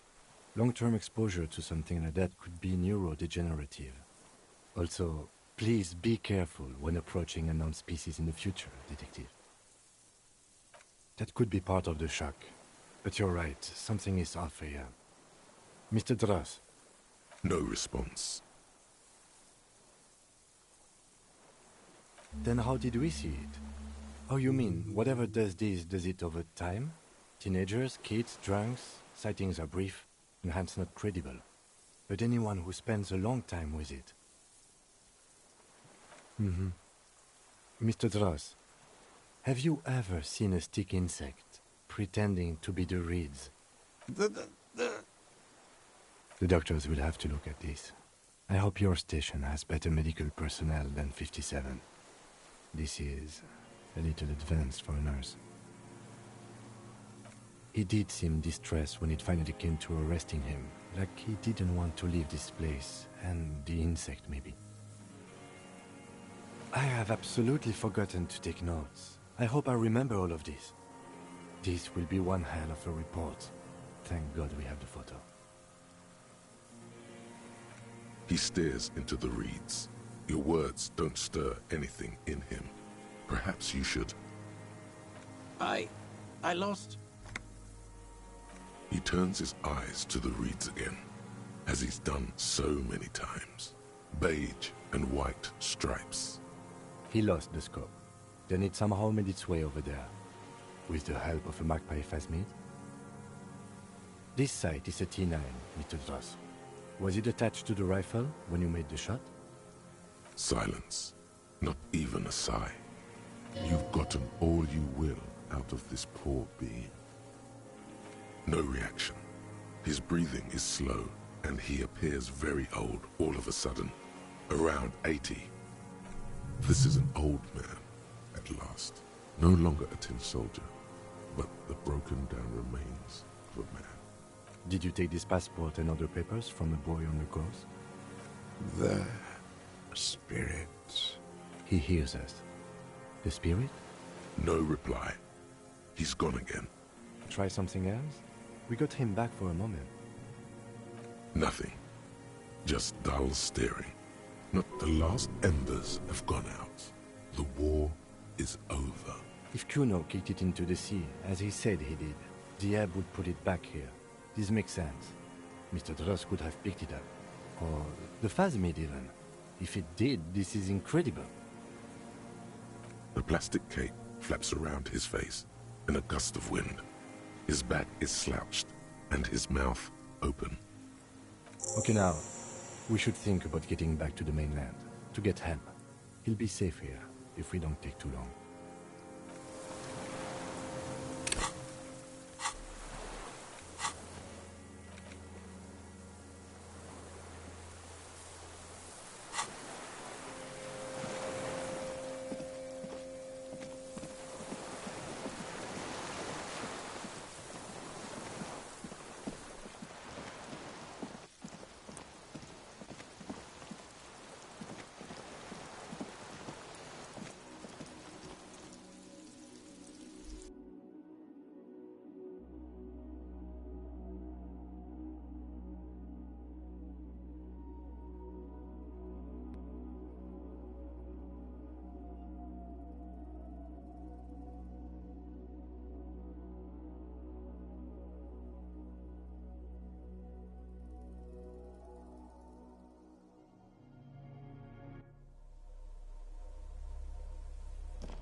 The skiff is swaying on the waves by the dock. Let's. We are done here. The skiff rocks gently under your weight as you get in. The ride back is uneventful and quiet. But for the sound of conversation on the water, there is someone inland waiting for you. You reach the jetty and climb out of the skiff.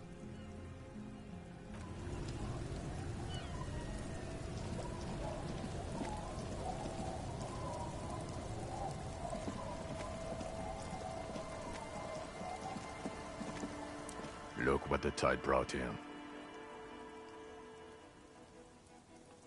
I want to call you a teapot, but I'm honestly kind of impressed. No idea where you got all that gear, but there's no doubt in my mind that some bad people are looking for it. Also, you look like a fucking idiot. Whatever this is, it is completely unimportant compared to what you've just seen. Oh, really? They don't seem bothered by it. That's because you're a cop in an exoskeleton.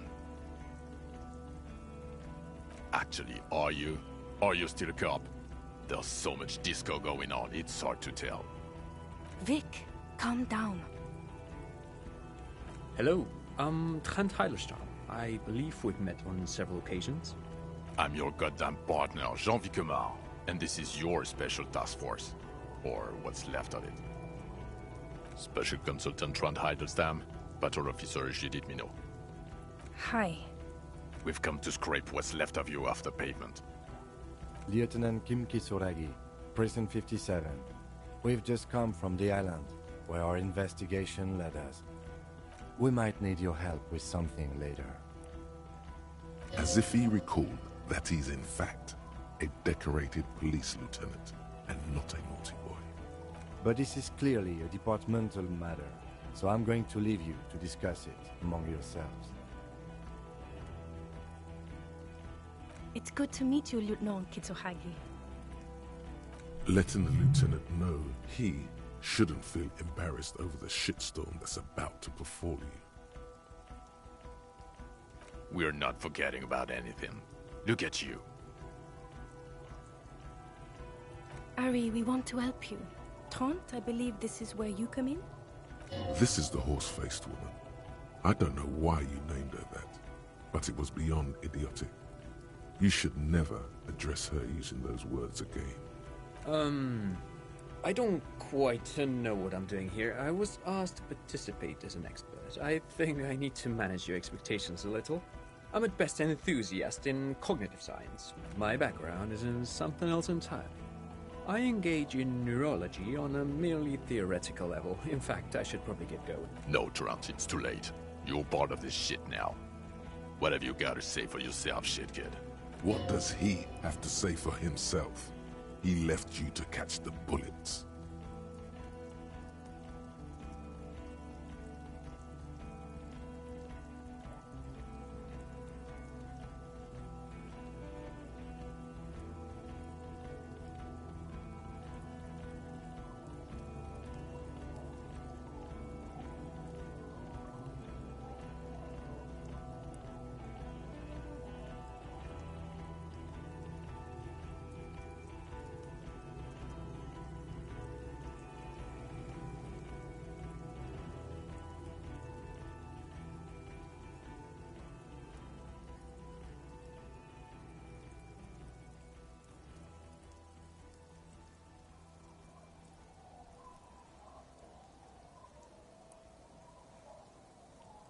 It's okay.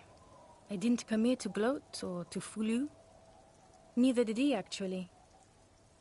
We're just worried. That's right. Worried. I'm always worried about you. Every time you don't show up to work, or when you do about stink, you're a worry fest. She's worried about you. I'm worried about you. Even Special Consultant Backpedal is worried about you. Everyone worries, instead of working. Yes, I'm Trant Hylerstam. I never said I wasn't Trant Hylerstam. Mikhail? Mikhail's my son. His son? What a joke. Everyone is lying to you. No, I was just interested in the Feld building and the Martinez beachhead. And Mikhail wanted to see Martinez. It was a coincidence. What indeed? I was asked to share my take on some of the more obscure theories developed in Königstein in the 30s, like partial psychotraumatic amnesia, group personality theory. He's here to see if you're insane. He's smart. Let's move on.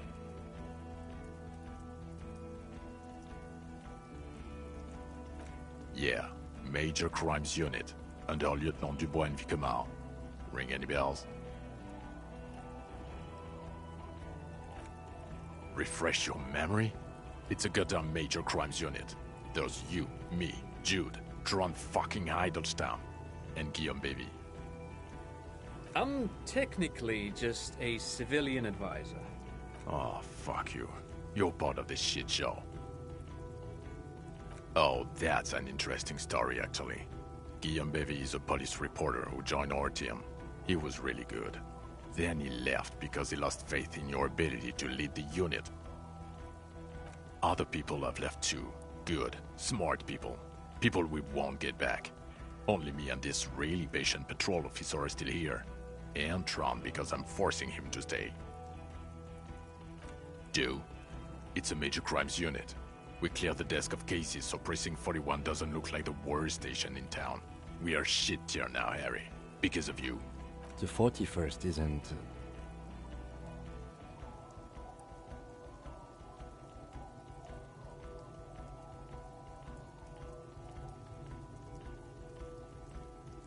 Guilty as charged. I heard you'd lost your mind and your memory. I wanted to see if it was true. And it was. Good work, Harry. You're insane now.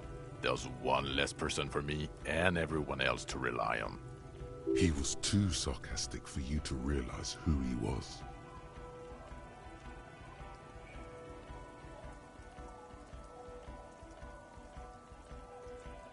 I'm clinically depressed, Harry.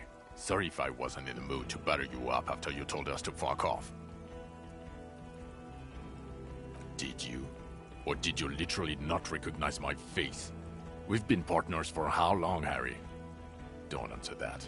You don't.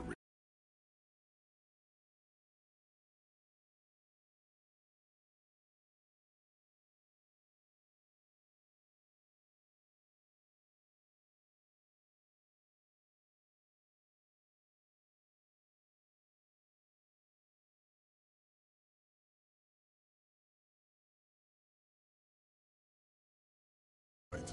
Don't start guessing. Now's not a good time.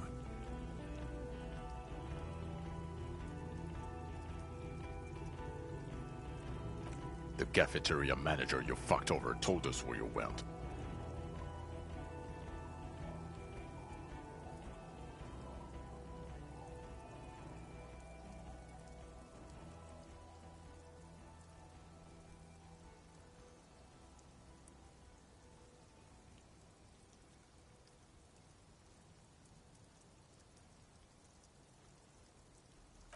Strange. He didn't mention that. In fact, the establishment didn't look saved at all.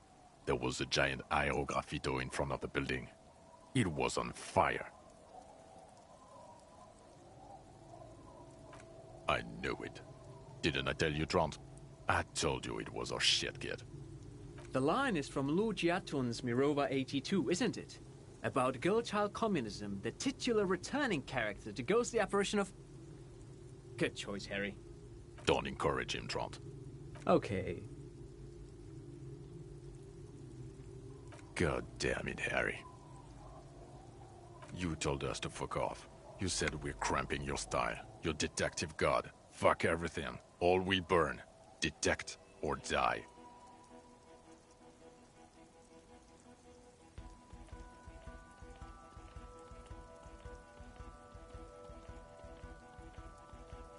It wasn't like that. Fuck you, Harry. We didn't know there was gonna be a tribunal, did we? You were crying hysterically. You were drunk, breaking things, being emotionally abusive. You said we were going into the abyss. None of us wanted to see the abyss. So we fucked off. Like you told us to. Duped? Hey, here's a brilliant idea. Don't be a morbid drunk and you won't be duped so easily.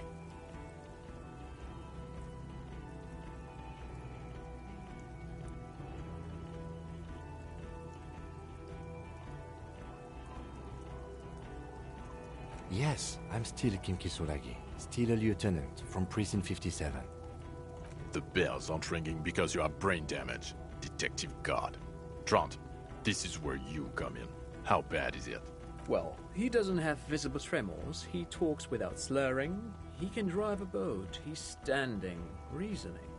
All good signs, but complete retrograde amnesia, episodic and semantic. Meaning, you forgot both who you are and the definitions of money, Isola, Pell, and so on. As displayed in the station call, our interactions with him, and I don't want to be a snitch, but also mine with him before when Harry did not seem to know who I was. It's all very interesting. Interesting? Yes, interesting. I have my theories, but I would like to hear Harry's thoughts first.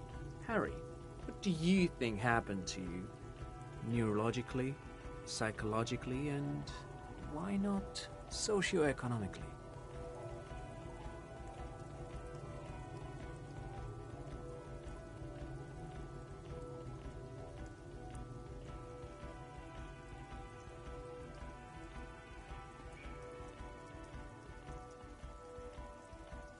Not when you phrase it like that. But I don't think critical theory...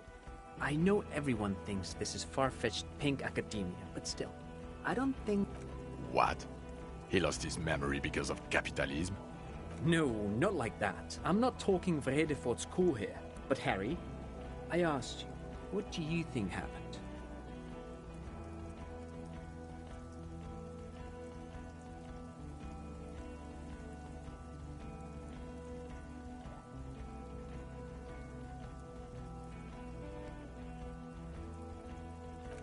Psychotraumatic amnesia, Trant? I can go for that. Shit kid is a broken man. Always has been. Who isn't? I know I am. But you know what? I keep my shit together. Also, I know a person can't wipe their own mind, however traumatic it gets. That doesn't happen. You're lying, or insane, or both. But Detective Vigmer, he has blanked out before. Yes, a couple of times. After some of the more serious benders. One was after the two drunks case, the other when we looked into that mural. The two cases in your ledger, the unsolvable case and the Next World mural, those were recent. Those cases were hard on you. Interesting. So at first he dipped his toes into it, prepared. That's where he would have gotten the idea, yes. Practice. And then he used alcohol to get there, so to speak. What do you mean? Well, here's my theory. What if this is an absolutely normal reaction to the world we're living in? What if this is not a significant anomaly at all? Something to be explained, approached as a defect? Look at the sensory input here. Look at the ruins, the neon. Listen to the radio, the multitudes, the people. Live here for 40 years.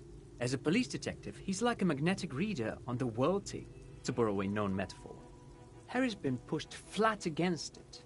Total input. Hardwired to the free market. He just needed for its end. Okay, Trent, thank you. That's absolutely meaningless. I'm glad we brought you. Will he or will he not be able to work in the major crimes unit? Is he a cretin now? I want to know that. He's not a cretin, and he is able to do work. If not in his previous leadership role, then as a line detective. Leadership, now.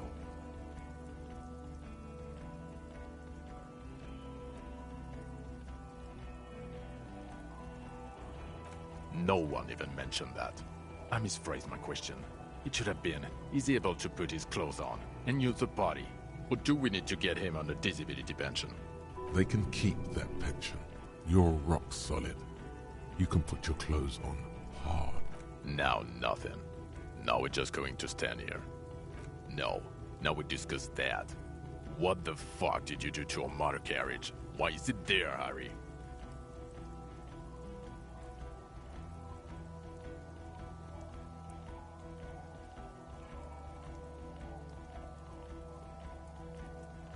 I do. You drove it into the water. Everyone on the street saw you do it. It's going to be a local landmark too, on the brochure. Thank you for fucking us, Harry. Thank you for destroying 45,000 real of police property that's coming out of my payslip. You know that, right? You're gonna get fired, and I'm gonna pay till I die. It doesn't matter. Your badge, Harry. Show me your badge.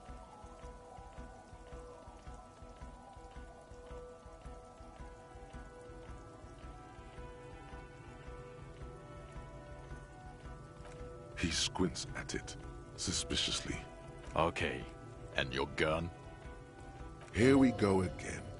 Lost gun, trying to terrorize you. He has it. I thought it was in the ocean. You're drunk like a bum, Harry. Put that thing away before you kill someone.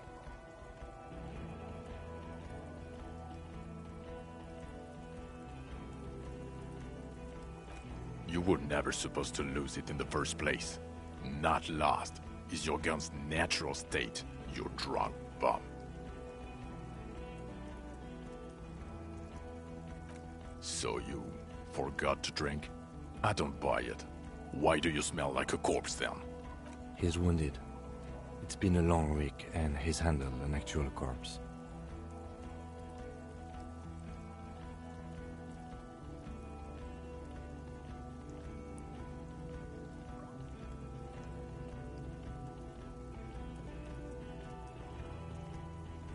I don't believe you.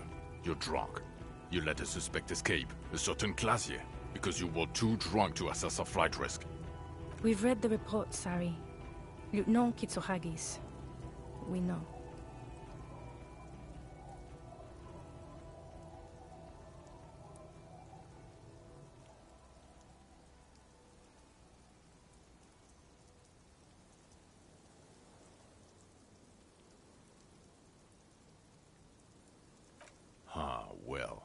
believe she was specially trained.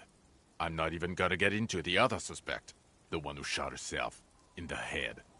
Or the fact that you're Evra Claire's little peony now, doing I don't know what for him.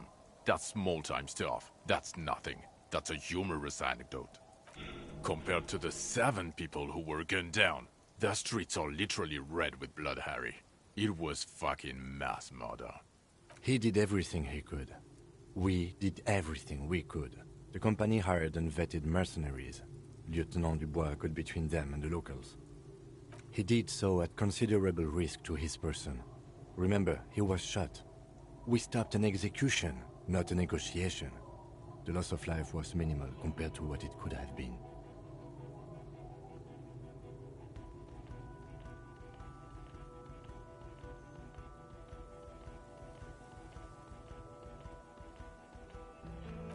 Don't make this harder for yourself.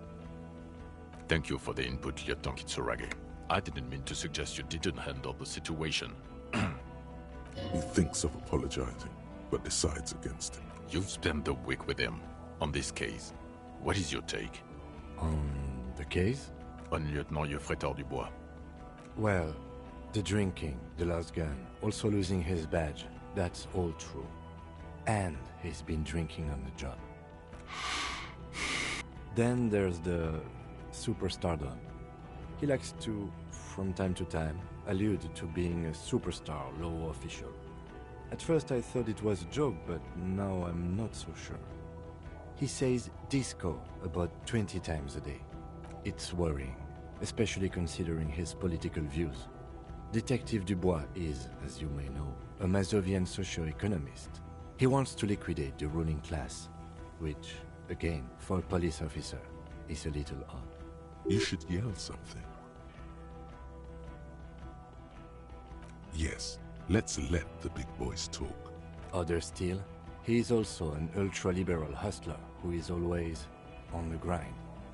How he reconciles these 2 points of view, I do not know. But he is vocal about both of them. And then there's the motor carriage in the sea, and the drugs, of course. Some kind of anti-radiation drug he uses to induce visions. But despite all this, he is a great detective. One of the best I have seen, in fact. He can talk human beings into telling him anything, and he doesn't stop. In all the time I've spent with him, he has not once stopped working on the case. He is tireless, madly driven. Well, except that one time when he stopped to sing karaoke, which, by the way, I have to disagree with you, Mr. Vicmar, was a valiant effort. He really sang his heart out. Okay, he did something. Other than that one time, he has tirelessly worked on the case, and he solved it. We have a confession, a murder weapon, and the perpetrator, locked on the island right now, awaiting transportation. He apprehended a straggler who stayed hidden for 50 years, ever since the revolution, who's probably committed other murders over those years. Oh, and he also discovered a new species. A new species? A colossal stick insect. It was on the island, camouflaged as the reeds. It unfolded from the reeds. I think we may be dealing with the Insulindian phasmid. He takes out the photo of the phasmid and shows it to the officers across the yard. The wind blows, flapping the glossy rectangle in his hand. You hear gasps beneath the howling of the wind. As you can see, it's about 3 meters tall. In fact, we think it may be the largest land invertebrate ever discovered.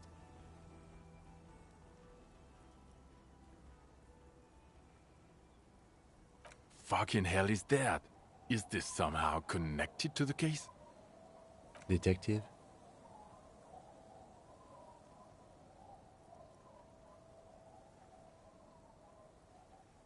The old man was not aware of the phasmid's presence.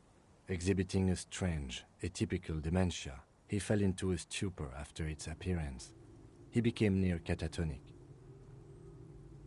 So it is connected. I must say, this is absolutely extraordinary. I don't even have words for it.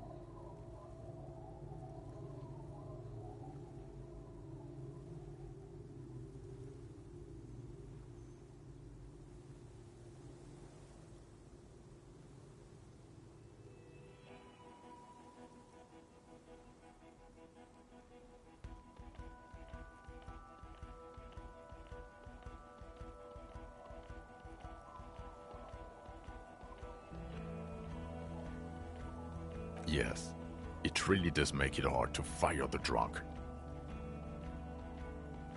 This is a very, very sad man who has just seen something that's made him forget his sadness. Now you make your case. Now is the time. Now or never.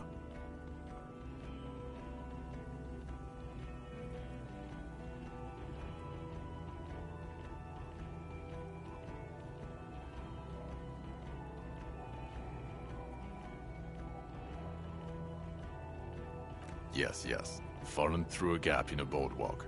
Drunk. The body was transported to Precinct 41, our morgue. I had Tilbrook and Mullins take care of funeral arrangements and family stuff. You're not the only cop in the world, Harry. This all comes back to us. Still, good work with the missing person, Detective. It's still a point for you. No denying it. How? It seems to be ongoing. I see red banners on the gates. He didn't quite solve it. He cross-pollinated information between the company rep and Evrard, until the rep came to see that the Union desires war, at which point Mrs. Messier decided to... What? Hand clear the terminal?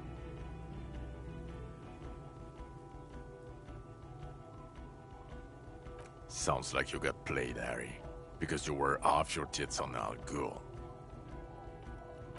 It doesn't matter how we know about Al Ghul. What matters is, you're Everard Clare's peony now. Just as I said. He's a mob boss, did you know? It's not quite like that. The move allowed us to stabilize things here. It was not bad for Martinez, and we don't owe anyone anything. Okay. Silence. Good. The man doesn't know what to say. I don't know what a doomed commercial area is.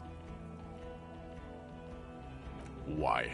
That's not what you were supposed to do here. There was a fridge we needed and a possible witness. He was just chasing a lead and ended up advising a local shopkeeper. It was okay. Of course. Call it community outreach, right? Dodged the bullet there. For a moment it seemed like you were just wasting time. Who's Kuno? You don't want to know. You're right, Lieutenant. I don't. You snorted the drugs, I know you did. It's alright. I mean, at this point, anything is but the drink. Lilianovich. The revolutionary matronym. The custom started in Grad, where they have patronyms. Krasovich, Lasovich, etc. The revolutionaries saw this as a chauvinist atavism, so they used matronyms, derived from the mother's name instead. This man's mother was Lilian, his Lilian's son, Lilianovich. The custom was overturned after the revolution failed, but not before it made it to Revachol. So, it is what a soldier of the ICM would be called. Thank you, Trant. Thank you for that piece of cultural theory.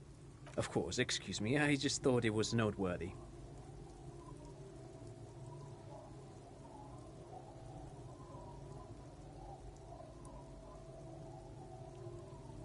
And it worked? He got a war going? Yes, until we stopped it. He saw the mercenary as an ennemi combatant. There's plenty for prosecution to pick from, as far as motive is concerned. Also, we have ballistics from the gun, matching the bullet found in the dead mercenary's head, and 2 officers on the scene that Mr. Dross confessed to. It's a clean win. It's way more than that.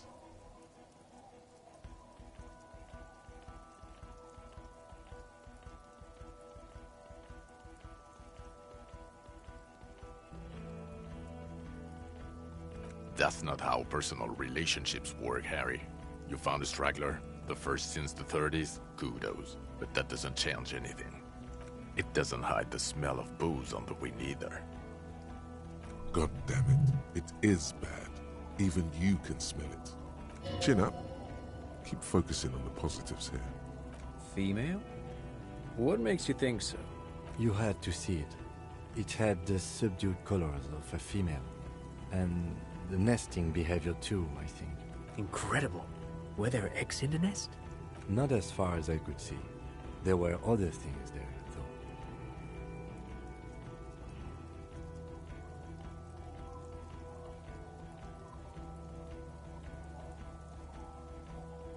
Actually, you know, this would indicate it was a male. This is far from anything in my field, but I think such nests are called bowers. They are for attracting mates. Of course, as I said, I'm only guessing. I didn't see it. It must be robust if it can move a whole helmet with its limbs. Yes. That would be a chiromone. A pheromone that's seemingly beneficial to the host. It usually stimulates the affected nervous system. Not a human's, of course, but perhaps a predator's. There are species of bees that, under the influence of chiromones, take wasp larvae to their hives. Ants do the same with aphids, thinking they're... Nothing is off the table. But I want to stress this. The find does not have to be connected to the case. The case is 100% prosecutable, without any chiromones. Of course, Lieutenant. Of course. We should treat the case and the phasmid as completely separate from each other. People are... They're not going to go for this speculation in the constabulary. As in cloning itself? What makes you think so? Well, then it wouldn't matter if it's a male or female. The bower would just be rudimentary behavior. Very interesting.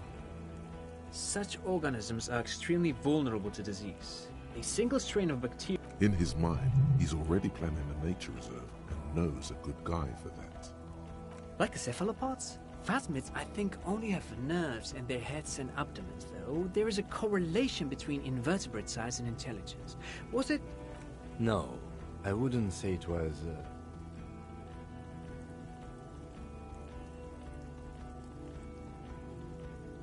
At that size, this creature would have a lot of surface area to put neurons into.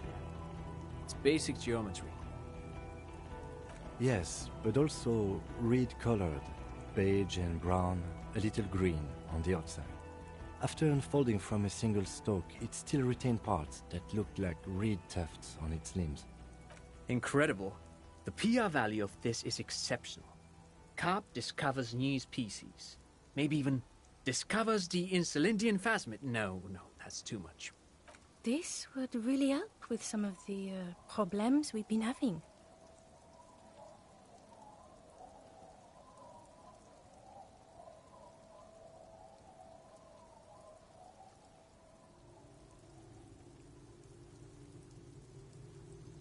Absolutely, this is great.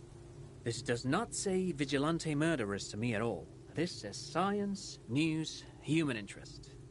You know, it's a really good thing you have that photo. Without it...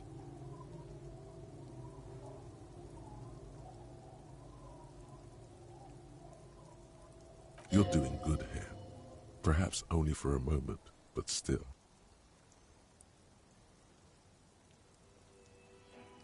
Quit while you're ahead? Or no?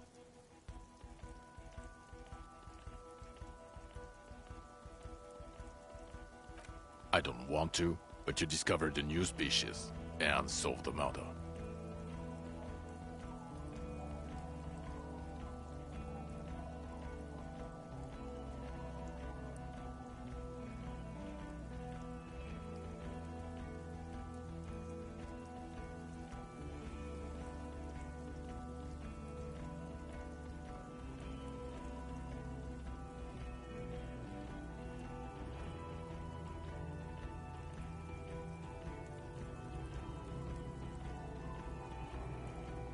So I have to, Jude.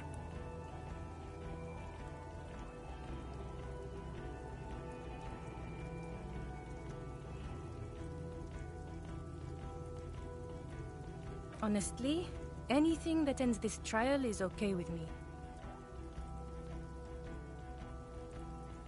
Agreed. The public relations potential of this is too valuable to let go.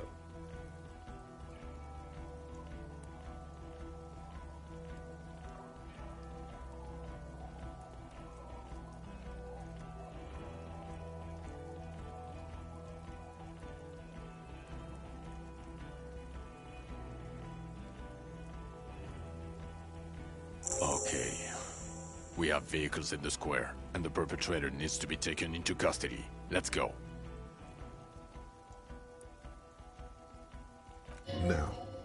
Now you will finally get to know who you are. The man looks westward, impatiently, jingling his car keys in his pocket.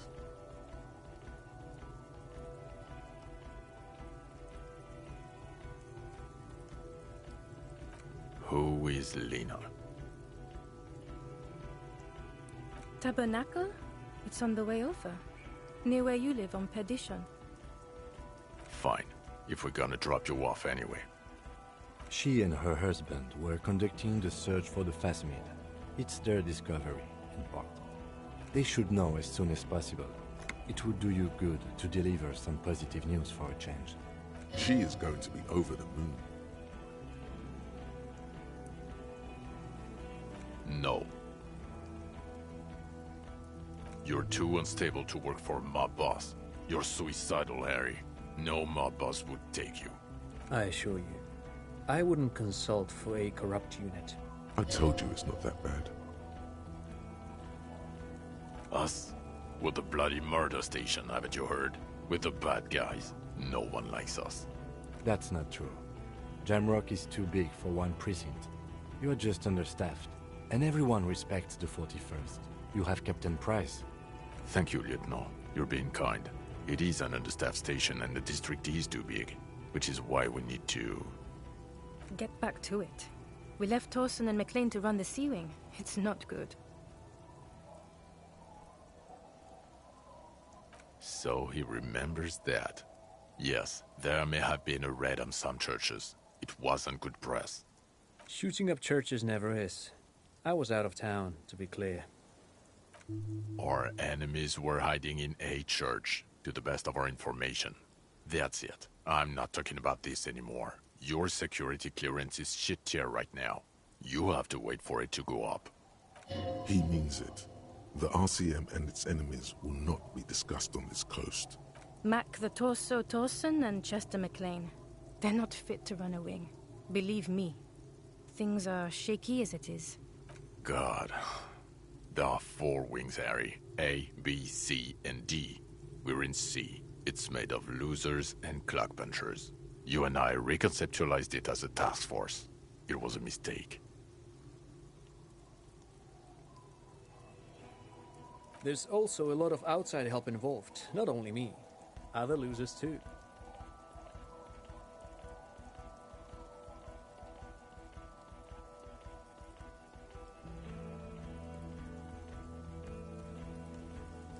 He's anything but a loser, although he would like to be seen as one. It's cooler that way.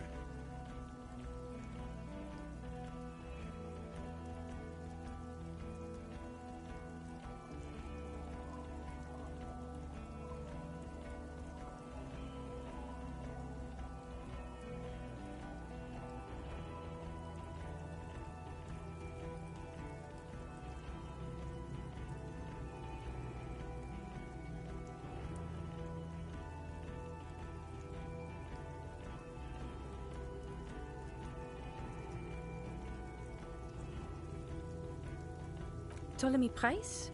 He's the son of the old Price, one of the founders of the RCM.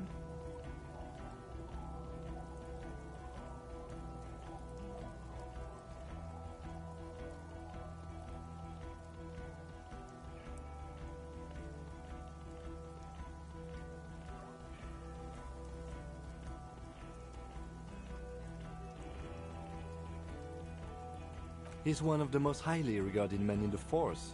You're lucky.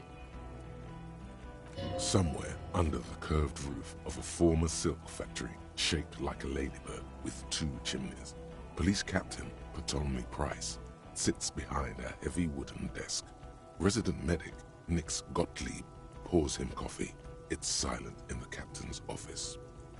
They speak of change, the city, the tension on the streets. They speak of the events of April and the blood on the streets in May.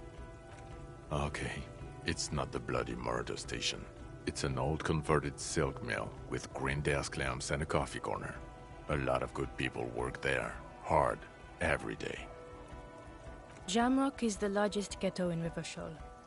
Faubourg, technically, but it's divided into 11 districts.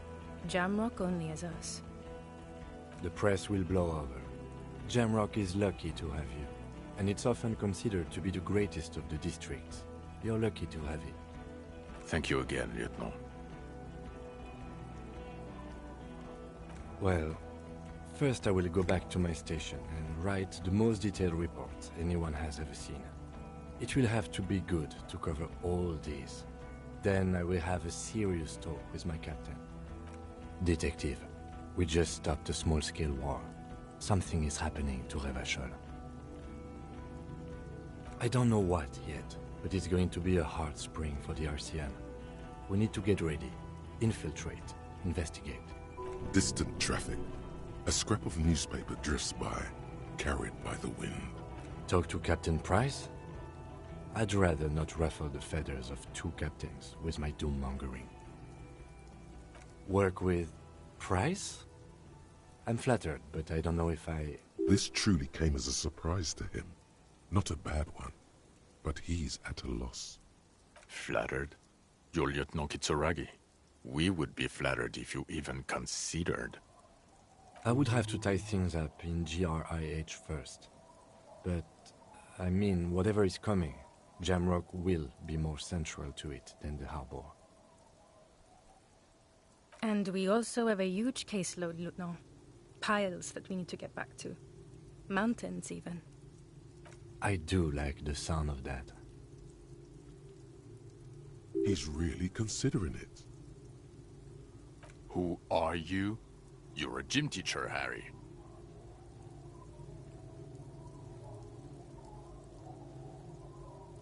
Well, obviously you're not a gym teacher anymore, but... Before you were a cop, you were a gym teacher in Coron. It's getting really cold outside. Should we maybe...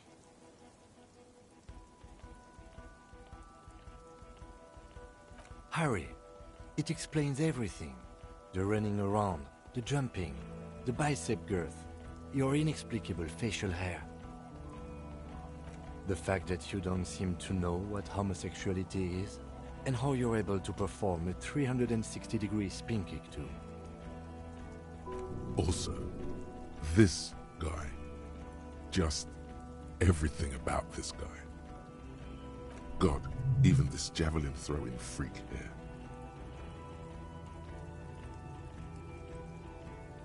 Yes, you taught gym in Cool. I believe that's the term. Taught gym at a high school. You were a high school gym teacher. The smell of sweat and glue. The worn floorboards.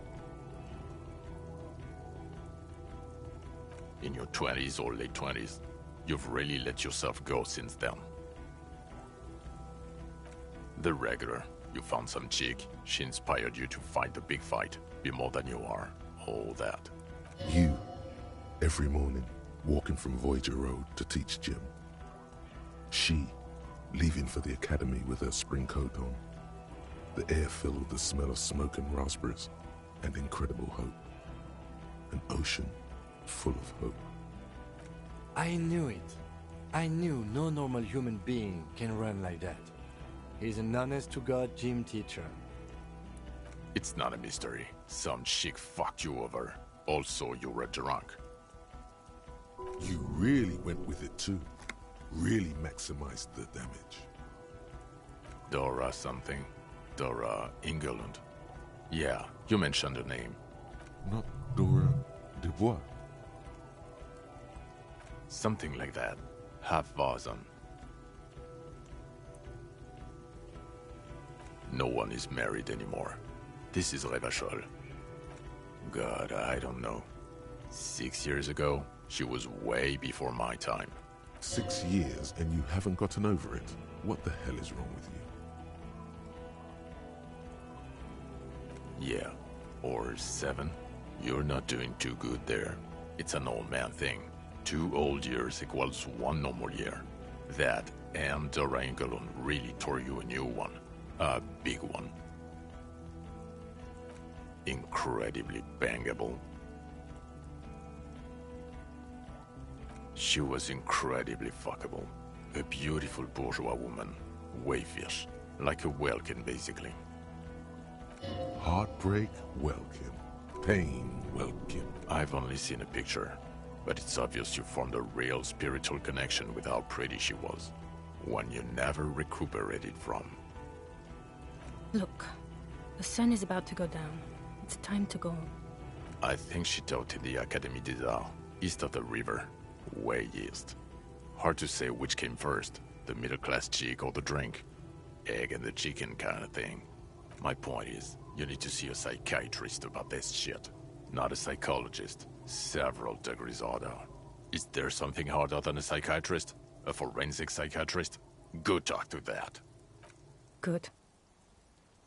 Fuck it, let's go. Tron brought his motor carriage. It's a 20-minute drive to Jamrock. The great district hums in the falling rain. A chessboard of wooden houses, 80,000 living souls, fire traps as far as the eye can see. From Main Street to Grand Couronne, from Precinct 41 to Boogie Street, forking into the rain-swept horizon. You close your eyes and hear the dogs bark.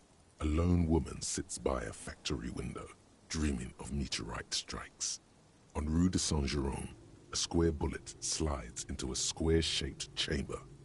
In Old South, a man without eyelids smiles. Spring has come. It's time. Torsen? Yes. McLean? Yes. Heidelstein? No. Vicmair? Yes. Dubois? Yes. Really? Nick Gottlieb looks up from the list. I hear he's unstable. You say that like it's a bad thing. Captain Potomny Price gestures with a ballpoint pen. It's dim in his office, and the curtains are drawn. Harry's our man. He'll pull through. When he does, he'll side with the people. Understood. Gottlieb returns to the list. Minnow? Of course. Wonderful. Then can we please just go back to Jamrock now?